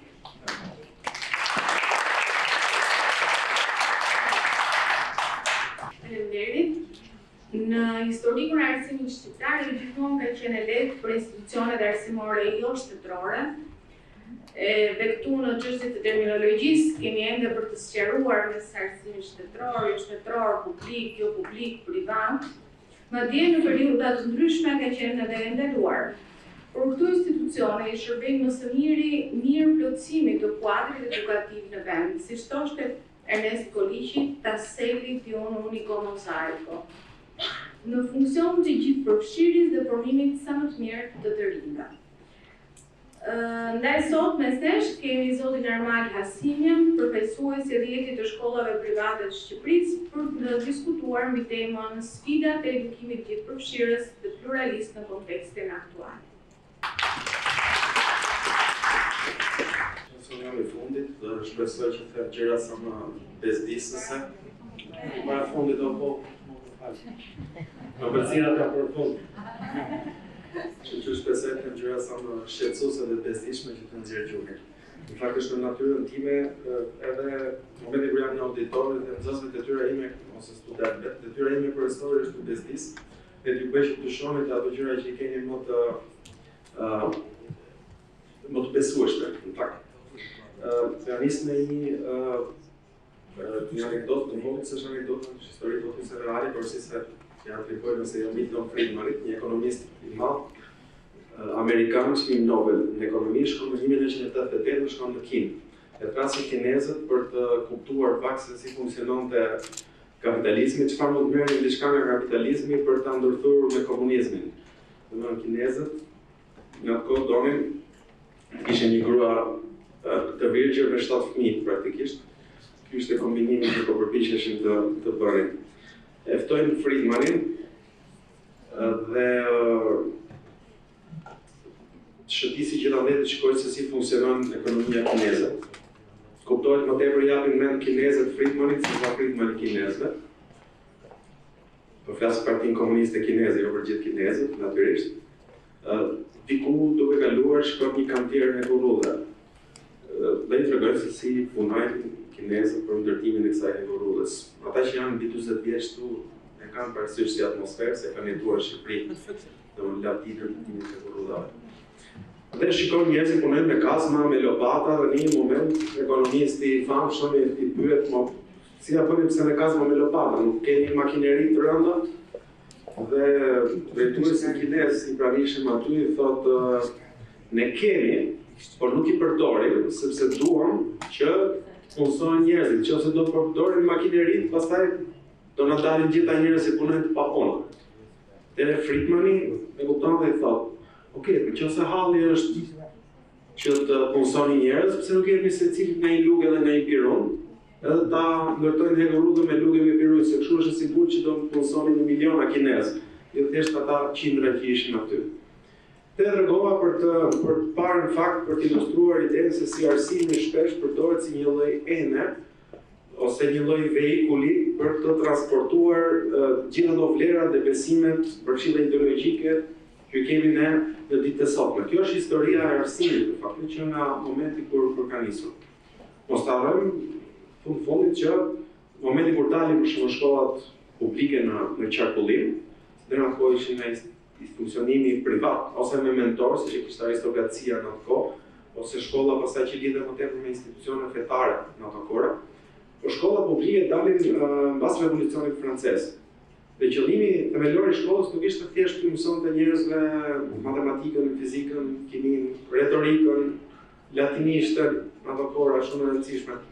Po ishte gjithashtu edhe që të përgatiste instrumenta funksional, profesional të funksionimit të shoqërisë.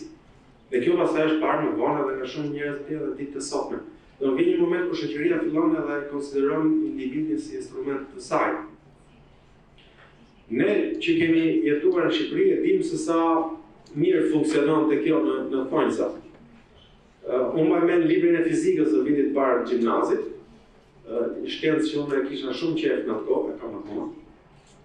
Dhe fillonte me një thënie nga shoku im ver.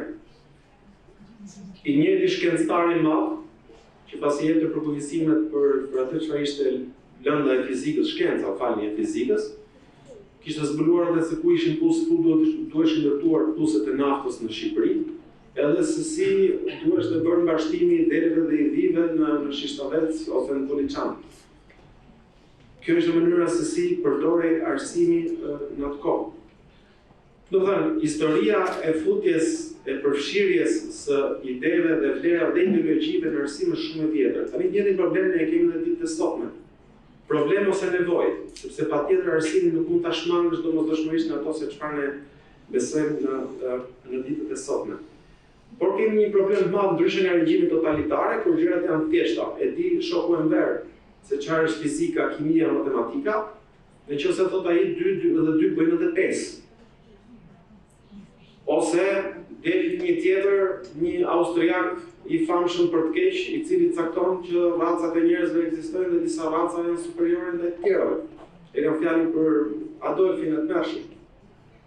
Ditë e sotme, ne jetojmë në demokraci dhe demokracia e themi politike reflektohet në një farë mënyre edhe në një lloj demokracie kulturore dhe kjo pastaj edhe në procesin tonë të shkollimit të arsimit.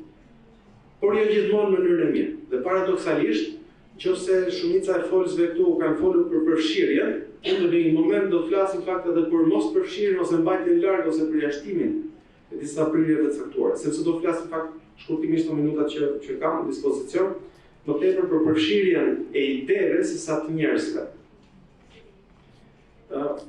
Pse është përfshirja e ideve e rëndësishme? Po jap një shembull. Janë disa probleme që zgjidhen në mënyrë mekanike, janë disa tjera që nuk zgjidhen sepse janë probleme kulturore shumë të rënjosura. Në vitin 2006-2007, numri i studentëve rom në Shqipëri papritur u rrit me 400%. Dhe një vit më pas u rrit akoma më tej. Për një arsye thjesht sepse një universitet privat në Shqipëri vendosi që të ofrojë bursa për studentët rom.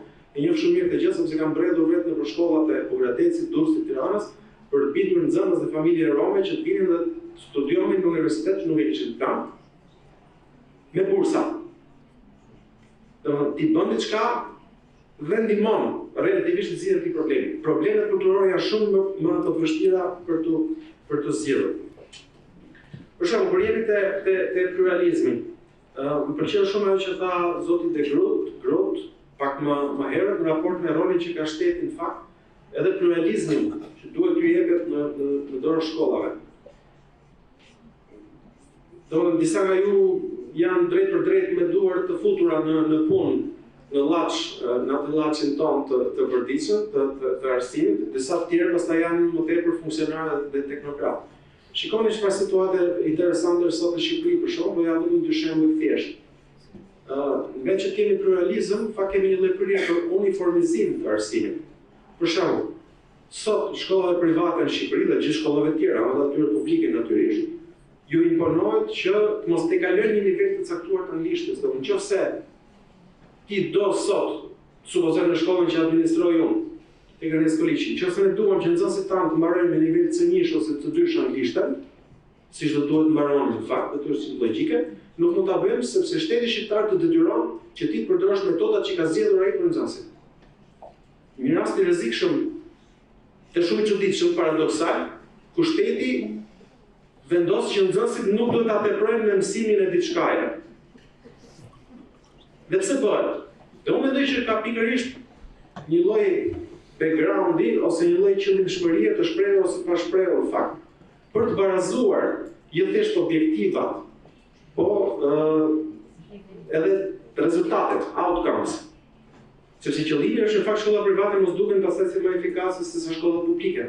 Se në fundit shteti nuk jep llogari përpara votuesve vetë për shkollat private, por natyrisht jep llogari për shkollat publike. Do thënë, disa nga gjërat që them janë ndikuar edhe nga rezultatet shumë të palavdishme të testimit të PISA-s, që besoj që tani i keni parë. Shqipëria ka rënien më të madhe në arsim në gjithë botën. Dhe është shumë interesante, se ndërkohë që kemi rënien të madhe, po të shikoni rezultatet dhe notat e nxënësve shqiptar gjatë viteve, janë në sensin komplet kundër. Në PISA shkon kështu, notat tona shkojnë kështu. Nxënësit janë gjithmonë e mrekullueshëm, gjithmonë e fantastik, 10 pa fund, ekselent në një shkollë publike të Tiranës, një nga shkollat më të njohura.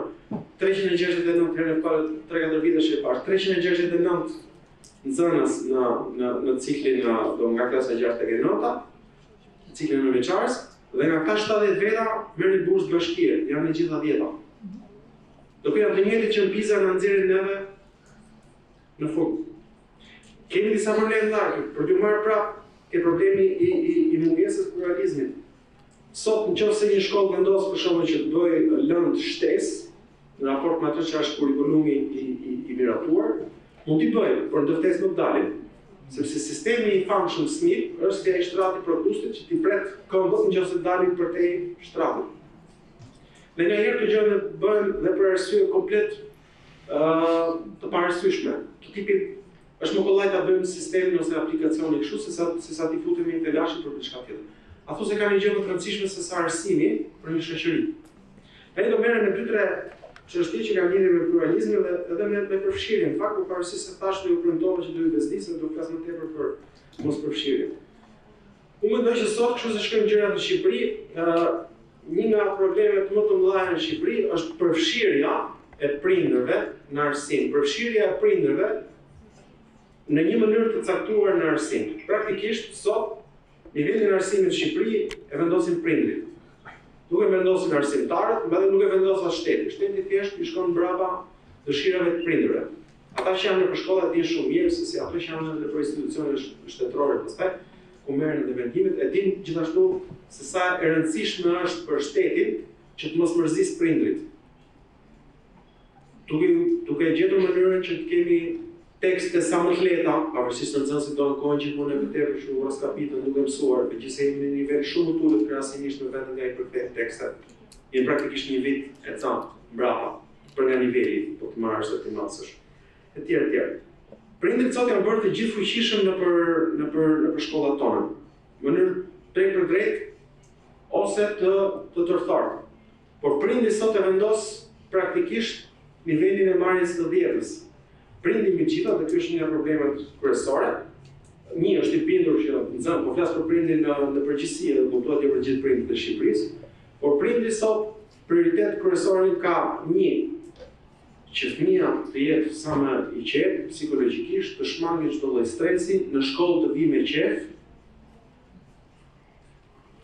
të jetë i lumtur, mësuesja të japi spektakël në klasë, mësuesja mos i bërtasi, mos ngrej zërin, mos ta bullizojnë, dhe mundësisht edhe mos i thotë se si ke bërë detyrat kur si ka bërë.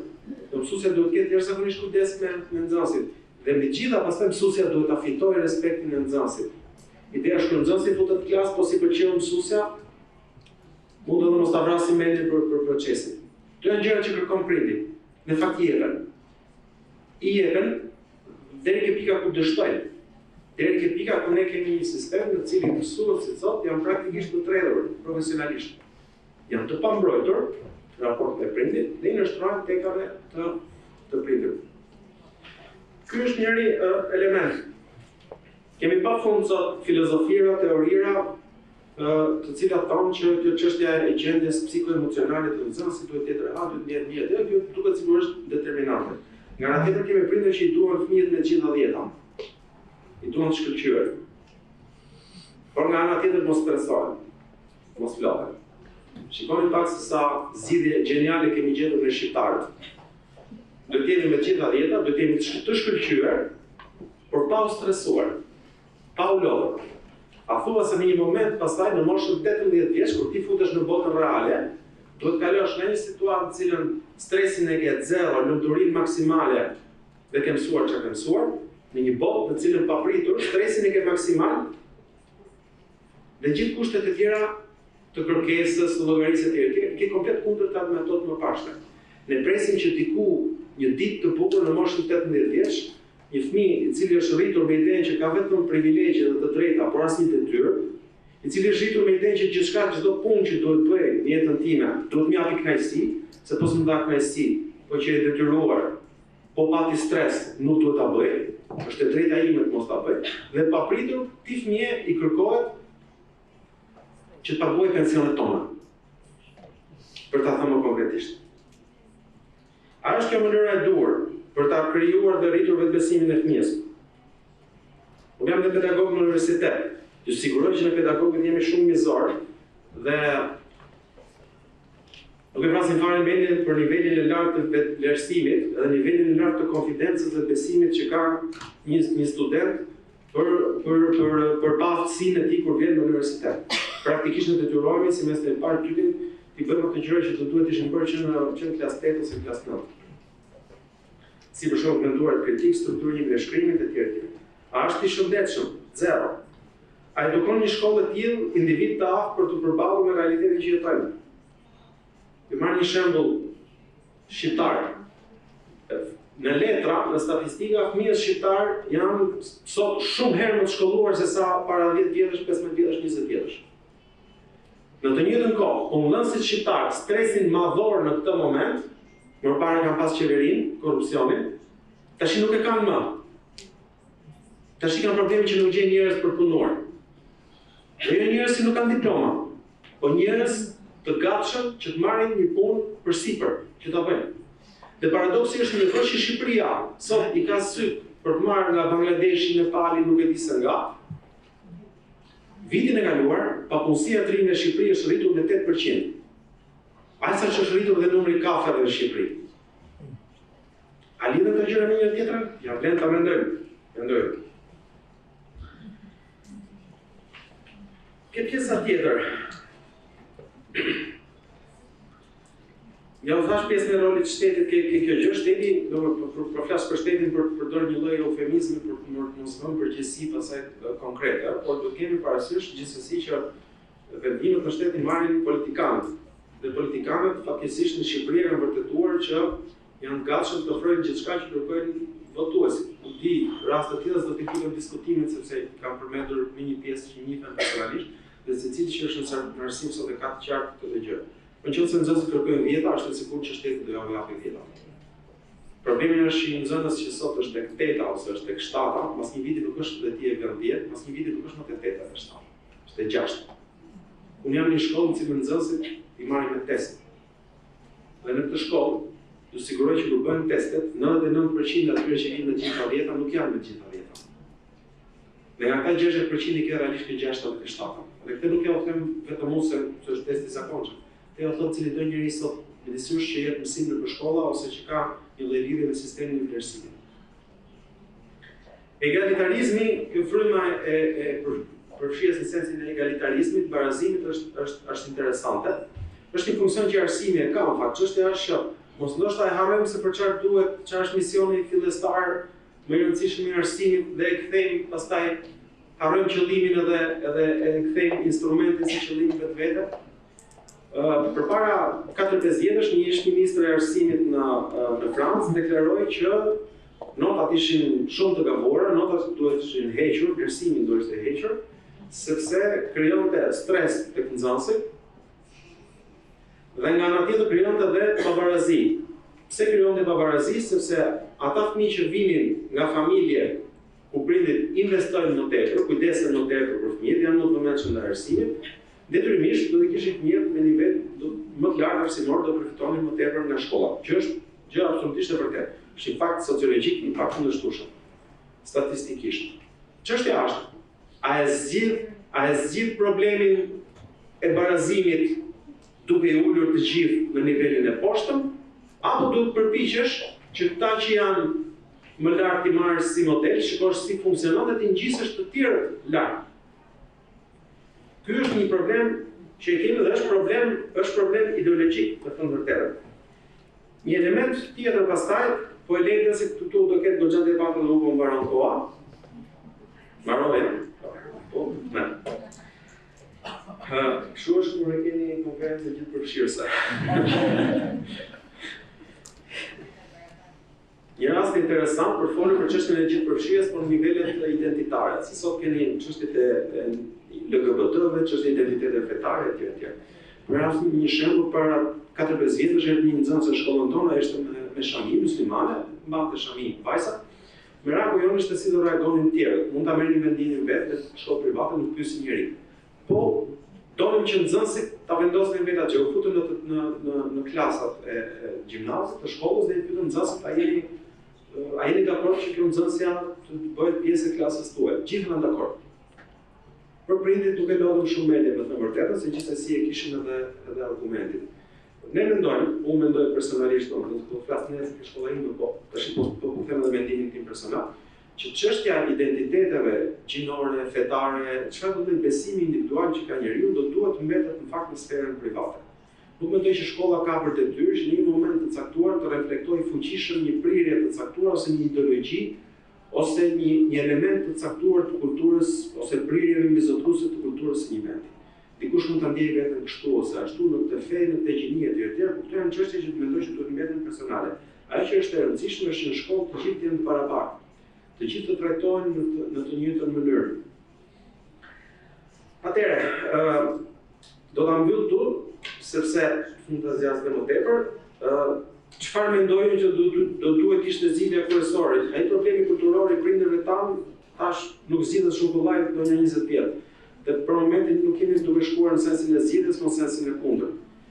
Ajo gjë që mund të bëhet më teknikisht dhe më e lehtë do të ishte në fakt një lloj pavarësimi i shkollës i arsimit, le të themi nga politika. Bashkë me atë dimensionin e pluralizmit të shkollave që duhet parë me shumë seriozitet. Për të dhënë një shembull, nëse i pengon sot shkollat private, arsimin privat, sot fakti duke i hequr arsimit në Shqipëri një instrument jashtëzakonisht të rëndësishëm. Janë institucione që krijojnë standarde. Dhe një nga shkollat, se më shkon dinë flas do të kam konflikt interesi, por një nga shkollat më të mira sot në Shqipëri, që më ka frymëzuar dhe mua për shembull, është shkolla e Mr. Çarit, Preka në Korçë, ose Malta siç e njohin në familiaritet korçarët. Vërtet shkollë frymëzuese. Sikur të ishin gjithë shkollat e Shqipërisë ashtu, do kishte Singapur që do na ditë përpara. Seriozisht, por nuk është kështu. Kështu që mendoj që një shkollë duhet ta kthejë në realitet. Dy prindit duhet përpiqeni ti dëgjojmë, ti keni bashkëpunëtor të angazhuar në rezultatet për fëmijë, se s'duhet do të ka prindit, por vetë ja u lejnë prindërve në dorë arsimimin e atë pjesën që duhet ta bëjë shkolla teknikisht. Dhe ta pavarësojmë arsimin nga politika. Të gjejmë mënyrën se si ti bëjmë këto gjëra. Pastaj ndryshimet e tjera kulturore dhe të vështirëtuar shumë tepër kohë, dhe nuk zgjidhen as me konferenca dhe as me ligje fatkeqësisht. Faleminderit gjithëve.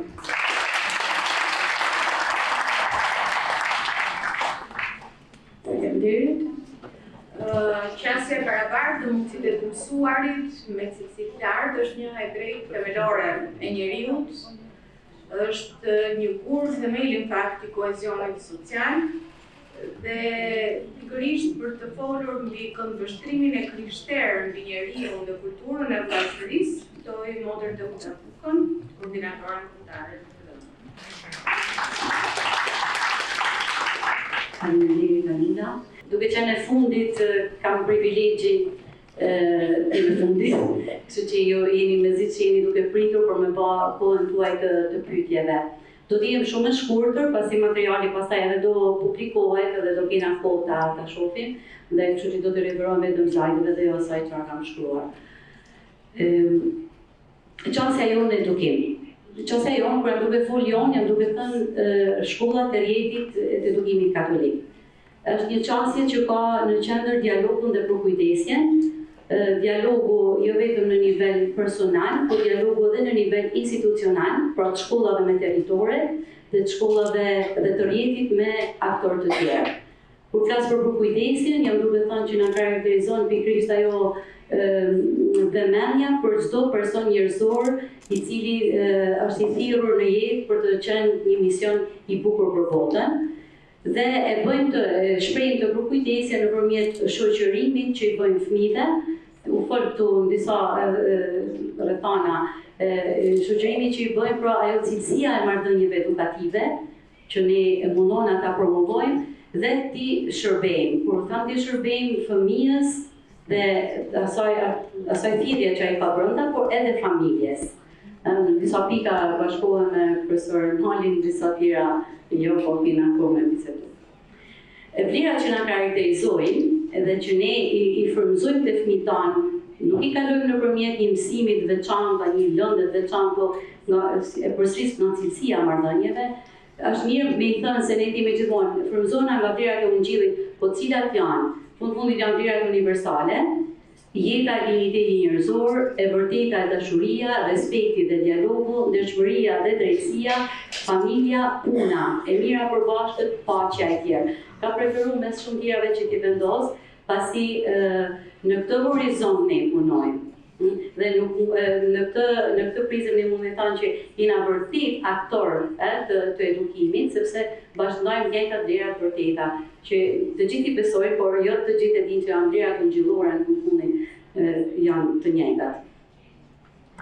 Shkollat tona, nuk flas kur tham shkolla, do të thënë edhe kopshte gjitha institucionet edukative, janë të qarta në këto vlera që përmenda dhe i transmetojnë. Janë në kërkim të përhershëm të metodologjive të reja dhe eksperimentojmë brenda shkollave tona. Jo, së fundi kemi bërë një ecje 2 vjeçare për metodologjinë STEM apo STEAM, se e kemi futur edhe artin. Dhe është vërtet një vlerë të cilën brenda jonë mund ta ndërtoj za shfrytëzoj, pasi është një përvojë e bërë.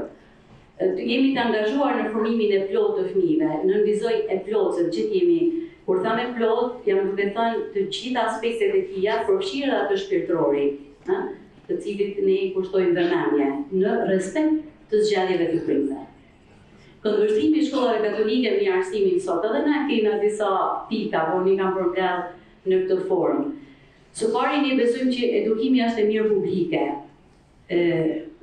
Thome që edhe mbi këtë ne duhet ta kurzojmë, por për ne ajo është një mirë publike, pasi i përket fëmijëve dhe nuk është të themi shkolla shtetërore, shkolla publike nuk duhet të jetë e njëjta gjë. Ne themi të gjithë i shërbejnë së mirës publike që është edukimi. I shërben shtetit dhe rregullon edhe aktorët e tjerë të cilët japin kontribut në këtë vlerë. E dyta, përpara ndryshimeve ligjore, një pedagogji dhe antropologji e re. U fol këtu për ndryshime ligjore, sigurisht do ta them edhe në fund janë të domosdoshme, nuk janë çelësi i suksesit, por ne duhet të mësohemi të reflektojmë një personi njerëzor dhe një pedagogji. Vetë fakti që për shembull në Tiranë nuk e kemi një universitet mirëfilli pedagogjie. Po bëj tash shembull të ndryshëm. 3. Të thellojmë dhe të ta kurcojmë këndvështrimin për njeriu, për vlerat dhe për qasjen edukative. Pra ne si shoqëri, thrasim shoqërinë, edhe ne për vete reflektojmë, po që të mendojmë këto 3 aspekte dhe t'i bashkëndajmë. Pra, kush është njeriu për ne, sepse aty fillon edukimi. Profesor Jani nga ka thënë shumë instanca, vetë ligji për arsimin parauniversitar, në formën si është i ndërtuar, shitet se nuk e ka personi në qendër, institucioni në qendër. Që prej këtu, vetëm si formës, po nuk bëj analiza se nuk e kam aftësinë me bëj analiza të tilla. Okej? Por mësuesit, që mësuesit tanë të jenë të motivuar, që ne duhet t'ia mundsojmë mësuesve ushtrimin e profesionit tyre, nisur nga këndvështrimi për njeriu, që ata ta bëjnë me entuziazëm, që ato të gjejnë kohën dhe mundësinë me hulumtu, të shkojnë drejt përseve, të mos kenë frikën e inspektimeve. Po bëj kështu, po duket sikur as pak po e banalizoj, por që të jenë ato pa frikë për mesjellë të rejnë, për të mirën e fëmijëve.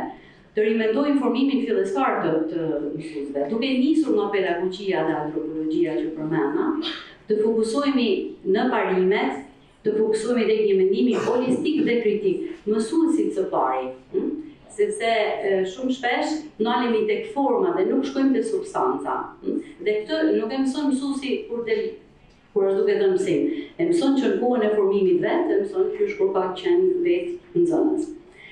Të shkojmë të motivohet tek një etike personale dhe më pas profesionale. Shpeshherë kemi etikë profesionale. Është shumë e lehtë një etikë profesionale dhe është e pamundur një etikë profesionale në fakt e vërtetë, nëse nuk kemi një etikë personale për të cilën shkollat tona japin një kontribut, japin një mendim, formojnë nxënësit në këtë prizën. Atëherë, pluralizmi për ne si shkolla katolike është çfarë shohim si rrezik është uniformizimi i propozimit edukativ. Do të thonë, kjo i bën të gjithë në një nivel. Dhe ekzistenca e propozimeve të ndryshme edukative, sikurse jemi edhe ne, nuk jemi vetëm ne, është një e mirë për vendin tonë. E dyta, gjithëpërfshirja në edukim bën të mundur përmirësimin e cilësisë edukative. Përfshirja gjithë aktorëve që kontribuojnë në të mirën publike të edukimit, ne e kuptojmë kështu. Së pari, përfshirjen gjithë aktorë dhe përfshirja që në fazën e hartimit të politikave. Nuk është që bëhen ndryshime dhe pastaj hajde t'i aplikojmë. Hajde të mendojmë, pastaj t'i bëjmë. Kjo është ftesa jonë edhe për institucionet. Çfarë kërkojmë ne, që do të na ishte dukur mirë që duhet të ndryshojë, janë dy gjëra. Mundësia garantuar për çdo familje, kthehemi edhe herë familjes, për të zgjedhur propozime edukative të ndryshme dhe të larmishme, që i përgjigjen vlerave dhe nevojave të komuniteteve, normal në respekt të parimeve kushtetuese. Për të zgjedhur arsimin që dëshirojnë për fëmijët e tyre, të pa diskriminuar nga mundësitë ekonomike dhe sociale. Nuk vlen të kemi një mundësi për të zgjedhur, nëse nuk e kemi të mundësuar për ta bërë, të kushtëzuar nga këto limite. Një nevojë për një kuadër ligjor me një vizion të ri për edukimin, pra jo vetëm thjesht se ne duam që të ligj të ketë vend për shkollat jo profit, sikurse na jemi, apo për shkollat jo shtetërore, po që shërbejnë së mirës publike, por të ketë një vizion të ri për edukimin dhe akte në ligjore strategji të aplikueshme. Këto janë pak a shumë shkurtimisht ato që vizioni jonë dhe dëshirat tona dhe duke dhënë edhe gatishmërinë tonë për me dhënë kontribut për çdo mendim ose çdo përvojë që mund ta këmbejmë me të tjerët. Kështu që ju falenderoj shumë për vëmendjen, nuk kam marrë.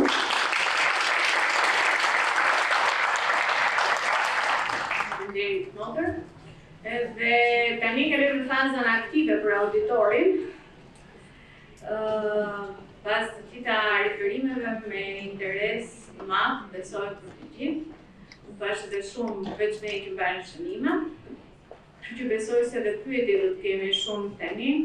Atëherë, unë jam aktiviste e shoqërisë civile dhe kjo ishte ajo që më preku sot.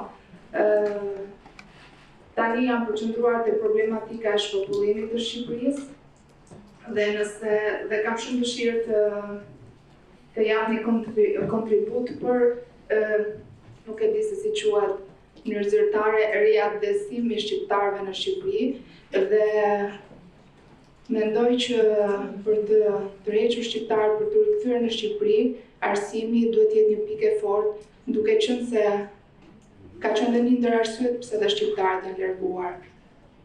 A është vërtet ky supozim, dhe nëse po si mund të ndihmojë në këtë proces? Yeah, I'm living in Antwerp, in Belgium, with a large Albanian community in Belgium. So it is becoming very popular indeed. The diaspora of Albanians is to some extent interesting, but also intriguing. Because what are the reasons why there is so brain drain of youth? It should be the first reason why politicians should not sleep anymore. They should be waked up by a wake-up call. What do we have to do to confront and to make a change? And you're definitely right. Education will make a difference, because if you are, all data, all research is going in the same direction. There is a lack of quality and of inclusion in the Albanian system. And youth are convinced that it's all about them. Because if the education is not is substandard, let me say it in a more diplomatic term, is not reaching European standard. They definitely, if they want to have a good job or go for a career, they will be convinced they will get higher chances abroad. And that's against, just not against perhaps their own interests on long term, but also definitely against the interest of the Albanian community. So for that reason, we had a huge chance to have a meeting with Sister Dhjetor and with Erik to meet the Vice President of the Parliamentary Committee of Education. What is her name again, Sister? Voilà. You hear the name? Yeah. It was the previous minister. And I gave her the right data. 3.1 GDP and 2.9 next year, 2.8 2025. What about the future? Well, Professor, it's due to the earthquake, and we have to reconstruct and COVID. So, well, their chairperson. I was 3 weeks ago in Kiev, in Ukraine, at the request of the Minister of Education of Ukraine. And we had a long talk on future of education in Ukraine. And he mentioned the priority of Ukrainian, and we are living a crisis in Ukraine. Yeah, all of us do know. But it's worsening and worsening, by the way. But he mentioned education will remain the first priority for Ukraine. We will stick with 5% of GDP in Ukraine. And there is not a earthquake. There was an earthquake, but the whole country is living in an earthquake. So it's about commitments. It's about choices. It's about priorities. And we have to hear your voices. We have to, confessional schools are so important, non-governmental schools, but it's all about civil society. You are researching on civil society. So it's all about credibility of civil society, but it's also about leadership in civil society, and also about researchers. So this should be a huge debate. Go to journalists, invite journalists, say, what are the priorities of my government in investing into the future of the youth? Is it still responding to reality, or is it lip service? That is at stake. To get the diaspora back to your country, to Albania, because we need them here. You need them, we need them here. And it's also within European interest that they will be back. Because we need the Balkans, we need the Western Balkans, we need Albania for the future of Europe without any doubt. Thank you so much for listening. Sono fratello Gelo dell'Università Nostra Signora del Buon Consiglio. Dicevo che il nostro sistema formativo in Albania è completo di tutti gli ambiti, i settori della scuola, dalla scuola materna in su. E mi sono sentito sollecitato nell'incontro di oggi dal tema che ha accennato Sorteuta, che è quello della formazione dei formatori. So che domani lei incontrerà il nostro rettore e sicuramente toccherà questo argomento. Io da parte mia mi sono sentito invece soprattutto interpellato dagli interventi sulle disabilità dei minori, dei ragazzi. E mi sono visto arrivare molte volte in questi mesi che sono qui persone dell'Albania che chiedono di intervenire nei casi di ragazzi con disturbi specifici di apprendimento, come vengono chiamati, no? Che poi fanno riferimento alla discalculia, alla disgrafia, alla dislessia, e quindi un fenomeno che altrove, come in Italia dove ho vissuto più tempo, si è diffuso molto nelle scuole. Ci è voluto tanto tempo per affrontarlo questo tema qui. Quindi chiedo anche proprio alla rete delle scuole cattoliche albanesi che se c'è interesse ad affrontare questa tematica che mette in difficoltà soprattutto, prima di tutto, i genitori, che non sanno come affrontare questi problemi che i ragazzi incontrano a scuola, e i docenti parallelamente.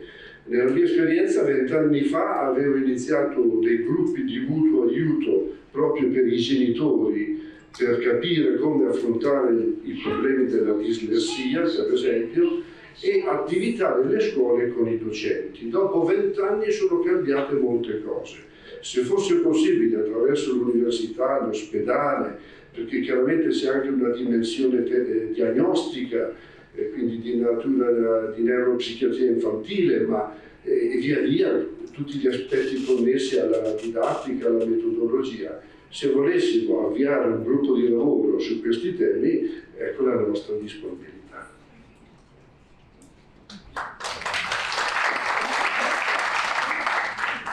Jam nga Isabel. Nuk është një pyetje mirë fill, por është një kërkesa. Se e kam pa edhe me shumë, jam shumë e lumtur, të jem këtu e ka kamu të tëllë, e kam pa e kanë jetuar edhe vështirësi në shkolla katolike, në shkolla private. E kemi ardhur, mendoj, shumë të lartë me komisioni. Gjithashtu është një kërkesa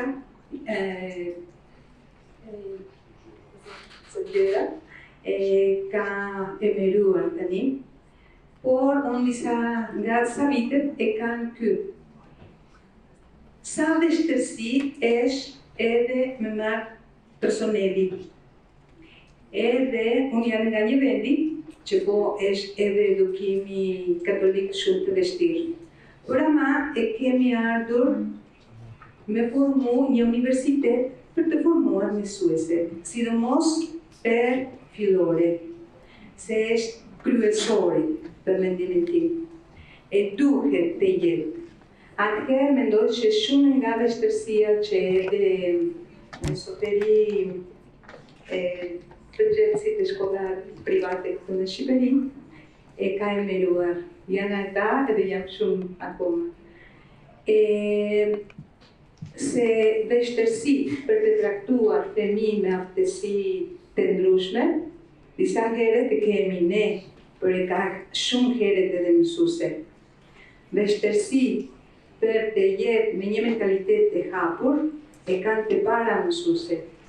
Atëherë duhet një formimi, nuk e kanë fajen, e kanë përmendan që edhe formimi, mendoj që të gjithë që jemi këtu e rinë sa i do, e sa mungesat e ka formimi e një mësuese, e sa e rëndësishme është për ne në shoqëri. Përshëndetje të gjithëve, jam Gjino nga Vosko. Më ka bërë shumë përshtypje, shumë gjëra, sinqerisht, por në mënyrë të veçantë më ka shqetësuar shqetësimet e profesor Zoti Ermal Hasimia. Edhe më kanë tërhequr shumë, por edhe mendoj se historia është plotë me shembull. Shumë herë shqetësimet kanë krijuar gjëra më të mirë në historinë e njerit. Por deri kur shqetësimi mbetet vetëm një shqetësim dhe nuk kalon në fazën e dytë që është vepër, është një problem. Një sugjerim institucionial edhe që përfshin shkollët private. Si mund ta bëjnë në mënyrë që shqetësimet që janë për ne, shqetësime mund të jenë një shqetësim pozitiv për qeverinë, për institucionin. Në mënyrë që mund ta punojmë që ajo që është shqetësim është në fundi është një vlerë, një mundësi. Kjo është pse e njëjta gjë për punën e prindërve, unë kam përditë si të gjithë ne që punojmë në institucione shkollore, arsimore, është një tundim i madh, një shqetësim të madh të prindërit kërkojnë sa më pak angazhim, por sa më shumë rezultate. Por si mund ta bashkëpunojmë, bashkëveprojmë në mënyrë që mund ta jemi një zë për institucionet, për qeverin, për personet që kanë përgjegjësi për punën edukative. Jo vetëm arsimore edhe edukative. Faleminderit. Përshëndetje të gjithëve, mua më quaj Nora Male, pjesa më e madhe më një, kam qenë 8 vjet zëvendësministre e arsimit në 2 qeveri, deputete në Parlamentin Shqiptar, autore të gjithë programeve dhe teksteve, dhe dua të komplimentoj motër Teutën që më në fund u realizuar ky takim. Ky takim i cili në rrugtimin e gjatë të subjekteve që lidhen me qasjen e marrjes të licencave të mësuesve që duhet vinë për të integruar, të programeve që duhet realizohen, nuk kanë qenë të thjeshta. Dëgjova të gjithë paratojësit dhe sinqerisht prekëm problemet më kryesore. Zotjani tha qartë dhe saktë, jemi nga vendet e fundit për sa i përket GDP-së arsimit. Dhe nëse nuk do flasim të gjithë fort, do ngjelemi në teorinë e fjalëve dhe nuk do arrijmë dot të realizojmë zgjidhjen e problemit. Zoti Erman, që jemi gjatë gjithmonë bashkë, tha që jemi në një problem shumë të madh se sot PISA na tregoi, na bëri radiografinë e gjithë problematikave që shfaqen. Ndërkohë që femra e akilit, sipas qasjes time, është ne nuk duhet të orientojmë shkollën drejt notës, po duhet të orientojmë shkollën drejt dijes dhe formimit dhe kompetencës. Që do të thotë, nëse ne një fëmijë që në parashkollor e mësojmë se si ai duhet të jetë i aftë të nxisim shkallën e tij të intelektit, pasi një psikologi më thotë, brenda çdo njeriu flet gjeniu, dhe nëse ti e nxit gjeniun, ti mund të arrish të realizosh që në të ardhme ai të jetë i aftë jo nota si vlerë e matur nga prindrit dhe mësuesit, po vlera dhe aftësia e tij në të gjitha nivelet, duke u futur kjo qasje ndryshe në implementimin e shkollës. Ajo që mendoj unë sot dhe që gjithë personalitetet i kemi këtu, lidhet pikërisht me një qasje. Jemi në një rreth kroçar dhe duhet të ndryshojmë qasjen e shkollës. Ligji është shumë i mirë, mekanizmi është shumë i vështirë. E kemi patur shumë të vështirë dhe unë kam bërë shumë luftë derisa u fut që fëmijët me aftësi ndryshe të bëjnë pjesë e sistemit gjithëpërfshirjes. Kemi luftuar shumë fort dhe janë vetëm 8 vite që mësuesit duhet edukoheshin si mësuesit ndihmës ata që duhet të ndihmonin fëmijët. Po jemi shumë larg asaj që sot BE-ja na ofron për standardin që kemi. Jemi midis një handikapi. Nga njëra anë, dhe të ja u jap me kompetencë dhe nuk e jap për retorik, kur nxënësit përfundojnë në Shqipëri testin e SAP-it, TOEIC-ut, dalin me një rezultat jashtëzakonisht shumë të lartë. Nga ana tjetër, kemi testin e PISA-s që na çon shumë poshtë. Ku qëndron problemi?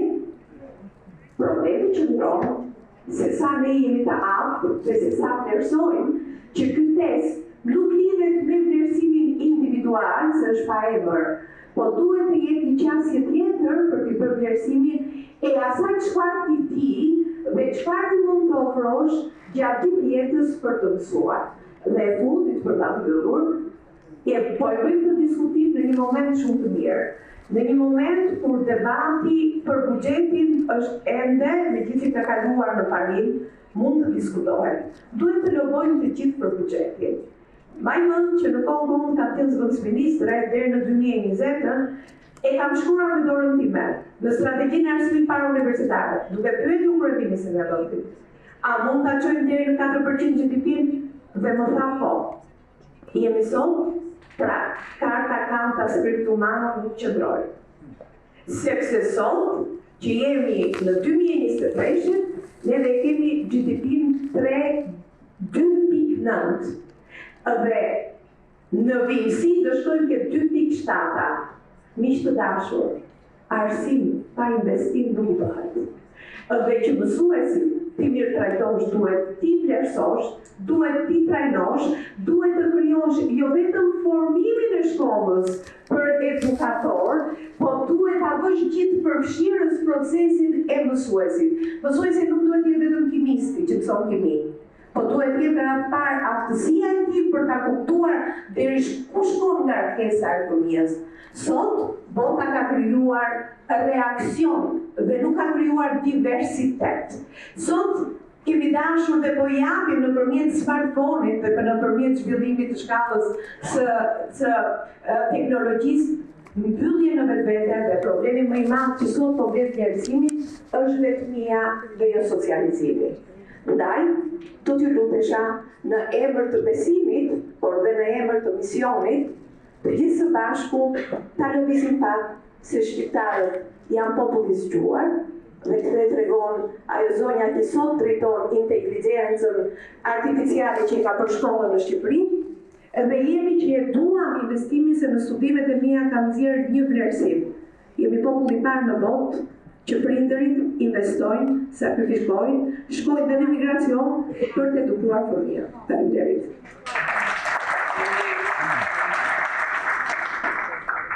Faleminderit të gjithëve. Besoj se ishte një ditë e frytshme për të gjithë pjesëmarrësit, për të gjithë ne, që merremi çdo ditë me arsimin, që jetojmë në një Shqipëri të pas diktaturës dhe kur flasim për kulturën e pluralizmit, së pari kemi vështirë që ta përkufizojmë termin, edhe të jetojmë në pluralizmin e ideve, në pluralizmin e mundësive, dhe të shohim këto si pjesë të realitetit tonë. Dhe në fakt gjithë folësit e sotëm konverguan në disa pika, siç është qartësimi i koncepteve, së pari ne duhet të njohim këto koncepte. Duke qenë se unë merrem me gjuhën, kam parasysh që një nga problemet e mëdha që kemi pasur ne pas kalimit nga diktatura në një sistem demokratik, ishte gjetja e fjalëve për një shoqëri demokratike. Dhe kjo nuk është një çështje fjalësh, por një çështje konceptesh të munguara në shoqërinë shqiptare të ditën e diktatura. Nuk ti mende nëse kemi dalë nga diktatura, jemi në një tranzicion që nuk mbaron, por ishin të rëndësishme të gjitha fjalët e mbajtura sot, edhe është e vështirë të mund të përsëritësh idetë më të rëndësishme të folësve të ditës sotme, duke nisur me arqipeshbin e arqipjoqezës të Durrës sot Arjan Dodaj, i cili vuri fiksin në disa çështje të rëndësishme. Të përpiqemi të krijojmë një aleancë të gjerë për një njerëzim vëllazëror. Shumë e rëndësishme për shoqërinë shqiptare kjo. Arsimi është një mundësi, tajmë zot Dodaj, për të njohur vetveten dhe nëpërmjet njohjes së vetvetes edhe të bashkësisë në cilën ne jetojmë, të socializohemi me një ide të një policentrizmi në shoqërinë shqiptare, pra të pranojmë diversitetin si një realitet edhe të përpiqemi të jetë sa më gjithëpërfshirës ky realiteti ynë edukativ në shërbim të njeriut. Çka konfirmua edhe nga vullneti i kryetares së parlamentit, e cila buri në dukje se pjesë e procesit e edukimit është sigurisht edukimi me vlerat evropiane dhe që buron nga identiteti ynë kombëtar. Nuk kemi ende një vend antar i Bashkimit Evropian, po sigurisht jemi nga popujt më të vjetër të kontinentit evropian. Dhe sigurisht që edukimi në këtë rrugtim ka një rol të jashtëzakonshëm. Tashmë ne jemi kthyer në rrënjët tona evropiane, buri në dukje ajo, dhe karakteri gjithëpërfshirës i edukimit është ai që i paraprin gjithëpërfshirjes në të gjithë shoqërinë. Duke shtjelluar më tej edhe përpjekjet që Parlamenti i Shqipërisë si institucion bën për herë më shumë për të përfshirë të rinj në jetën parlamentare përmes instrumenteve të ndryshme institucionale, të cilat nxisin europianizimin përmes aktualizimit të dijeve shkencore. Liria është një nga të drejtat themelore të njeriut, e njohur nga shteti, buri në dukje Zoti Jose Maria Elvira. Shteti garanton shkollimin, por edukimi nuk duhet jetë ekskluziviteti i shtetit. ajo që shteti duhet është sigurimi i një projekti edukativ. Dhe kisha është gjithmonë e pranishme në vende të ndryshme përmes institucioneve edukuese, të cilat duhet vënë duke janë jo fitimprurëse.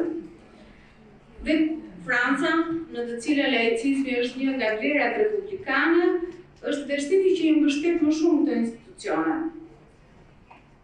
Identiteti i shkollës katolike ofron një vështrim drejt dialogut, drejt bashkëtesës ndërkulturore, fetare, por pa i çuar nxënësin drejt indoktrinimit. Duke nxitur lirinë, barazinë, garanton harmonizimin e të gjitha veçorive të personave të veçantë në një bashkësi, lirinë, krijimin e një projekti koherent për edukimin, kujdesin për më të dobtit, diçka shumë e rëndësishme dhe që u përmend edhe në të tjera fjalë të vajtura sot, krijimin e komunitetit, e frymës së komunitetit në shoqëri. Zoti Injasi Grau, ndër të tjera vuri në dukje konventa për të drejta e edukimit të fëmijëve, dhe se zgjedhja e lirë është shumë e rëndësishme, por shpesh ajo kufizohet nga mundësitë që kanë familjet për të zgjedhur. E drejta është e prindit, po sa dëshira mund të jetë e prindit për të zgjedhur ofertën më të mirë. Por shpesh janë edhe kushtet ekonomike ato që i pengojnë prindrit për të zgjedhur mundësi më të mirë për të arsimuar fëmijët. Kështu, për këtë arsye shteti duhet jetë i vëmendshëm të japë të ofrojë mundësinë e barabartë, siç kemi për shembull vende si Hollanda, ku mbi 70% e rrogave në sistemin shkollor jo publik mbështeten pikërisht nga shteti. Dhe në vendet evropiane mund të dallohet si një rast më vete Greqia, e cila nuk e kryen këtë. Pra le të hedhim shikimin atje ku janë vendet më të zhvilluara, të cilat vënë në qendër interesin e njeriut, interesin e fëmijës, sepse çdo fëmijë i veçantë nesër është pjesë e gjithë shoqërisë. Dhe duke investuar qoftë edhe tek një fëmijë, investojmë të nesërmen për të gjithë shoqërinë. Zoti Ezio Delfino u ndal në përkufizimin e një sër konceptesh, dhe se edukimi është një akt gjenerues në vetvete, do me thënë të ndihmosh në edukim, ndihmon shoqërinë, por nuk mund të edukohet pa liri. Egoja, çdo i ri, çdo fëmijë që vjen në shkollë, ka egon e tij, dhe kjo ego zhvillohet, përcaktohet nga liria që i jepet fëmijës. Pra, është një vlerë qëndësore, është një vlerë themelore, por ajo duhet të edukohet së pari në atë institucion ku merret edukimi, që ka mision të parë edukimin. Dhe mund të shohim edhe si në këtë rast përmes shembullit të Italisë, se çfarë është një institucion publik. Në Shqipëri ne kemi një shpesh duket si një lojë fjalësh në mënyrën se si i përzgjedhim termat. Ne kemi institucion publik, përdorim termin institucion shtetëror, institucion privat, po a thua këto të fundit nuk i shërbejnë publikut? Dhe kjo nuk lidhet përsëri vetëm me termin, por lidhet me mënyrën se si shteti shqiptar e konsideron këtë pjesë të institucioneve arsimore. Në fakt të gjitha i shërbejnë publikut, por duhet të dallohen ato fitimprurëse nga ato jo fitimprurëse. I Zot Angelo Massafra përmes fjalës së tij na solli një kalim mjaft interesant në historinë e shkollave katolike në Shqipëri, rolin e tyre në kulturën dhe në historinë e Shqipërisë. Mjafton shembulli i kolegjit Saverian, themelimi i tij, për të rikujtuar se sa seriozisht mendoveshin, projektoveshin strategjitë e ngritjes së institucioneve arsimore. Dhe nëse shikojnë dokumentet në arkiv, mund të shihet se si është bërë puna përgatitore për ngritjen e këtij kolegji atëherë. Duke menduar mirë edhe faktin që Shkodra ishte një qytet që kishte pranë kufirin. Dhe si tillë do të mund të shërbente për të tërhequr nxënës jo vetëm nga Shqipëria, por për të shërbyer edhe vendeve veçine me Shqipërinë. Dhe ja kjo strategjia e mirëmenduar shpesh na mungon në Shqipëri. Dhe çfarë i zot Angelo Masafra buri në duke përmes kujtesës që na bëri të fjalës së papës se çfarë do të thotë edukosh. Është një gjë që na mungon shumë në shoqërinë shqiptare, ndoshta është një mbetje nga diktatura, një agresivitet i madh. Ne e kemi shumë të drejtojmë gishtin. Në fakt, edukimi është çështje dashurie dhe një fëmijë sigurisht që mund të përfshihet në çdo projekt edukativ nëse ai tërhiqet me dashuri, me pasion për edukimin.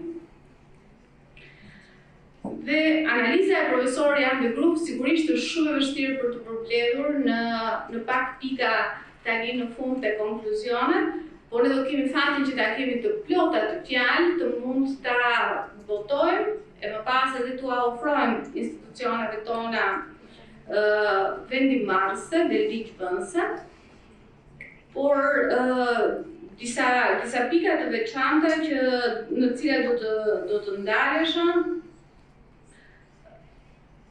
Kemi një analizë e cila jo vetëm na sjell çfarë problematika është ka ligji shqiptar për sistemin parauniversitar, por përpara, ashtu si çdo profesori Jan de Groef na vë përpara një sër të dhënash, të cilat vinë qoftë nga Eurobarometri Western Balkans apo ai ballkanik, për të parë se si ka ecur gjendja e Shqipërisë në fushë të edukimit.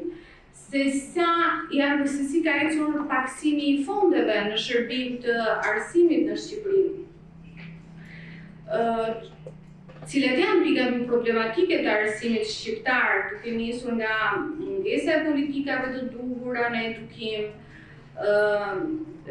lufta ndaj korrupsionit, se si perceptohet dhe se si dëshmohet ai. Për të gjitha këto janë shumë të rëndësishme për të arritur atë që është misioni i edukimit, është dimensioni europian e edukimit në vendin tonë, i cili ka qenë më herët dhe vijon të sot një nga objektivat e rëndësishme. Dhe veçanëse jemi tek objektivat që në programet kurrikula të arsimit parauniversitar, se sa e rëndësishme është që nxënësit të mos i ofrohet një program që kërkon arritjen e një objektivi, por që kërkon që nxënësi në fund të atij programi të zotrojë disa kompetenca. Dhe kjo do ta bëjë pastaj të arrijë tek synimi për cilin foli dhe zonja Malej, që të mos ketë për të rëndësi nota, por t'i vlerësohet kompetenca. Nëse nxënësit nuk i vlerësohet kompetenca, natyrisht që ai do të mbetet te nota tek objektivi. Dhe në panelin e tretë, po ashtu pate preferime me shumë interes, veçanërisht drejtuar grupeve të fëmijëve me aftësi ndryshe apo aftësi të kufizuara, të cilat na erdhën me shumë informacione, qoftë nga zonja Ermelinda Gjocaj e UNICEF, po ashtu nga zoti Erik Blumkolk. Pra synimi është që kur të themi që t'i përfshijmë këta fëmijë në mjediset tona shkollore, nuk janë ata që duhet të përshtaten mjediseve, janë mjediset që duhet të jenë në shërbim të tyre dhe duhet të përshtaten atyre. Dhe duke u ndalur tek disa pika të fundit të zotit Blumkolk,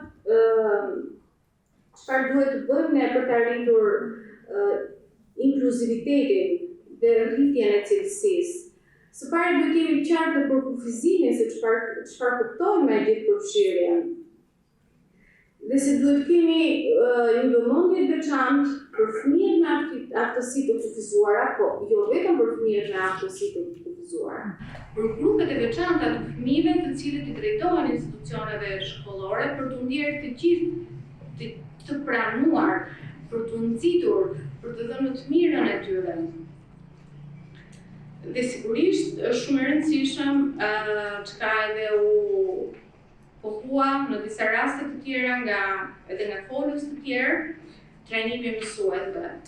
Shpesh mësuesi lihet vetëm, nga njëra anë kërkesa e llogarisme e provës dhe nga ana tjetër nxënësit, prindrit përballë tyre që gjithashtu kërkojnë më të mirën, por mësuesi ka nevojë për trajnime të vazhdueshme, të mësuarit gjatë gjithë jetës, më shumë se sa për mësuesi nuk e di se për kë mund të jetë tjetër. Po kështu problematika që solli zoti Hasimja, ndoshta problematika e të përgjithësuara apo të ndeshura në përbojën e tij në shkollën që drejton.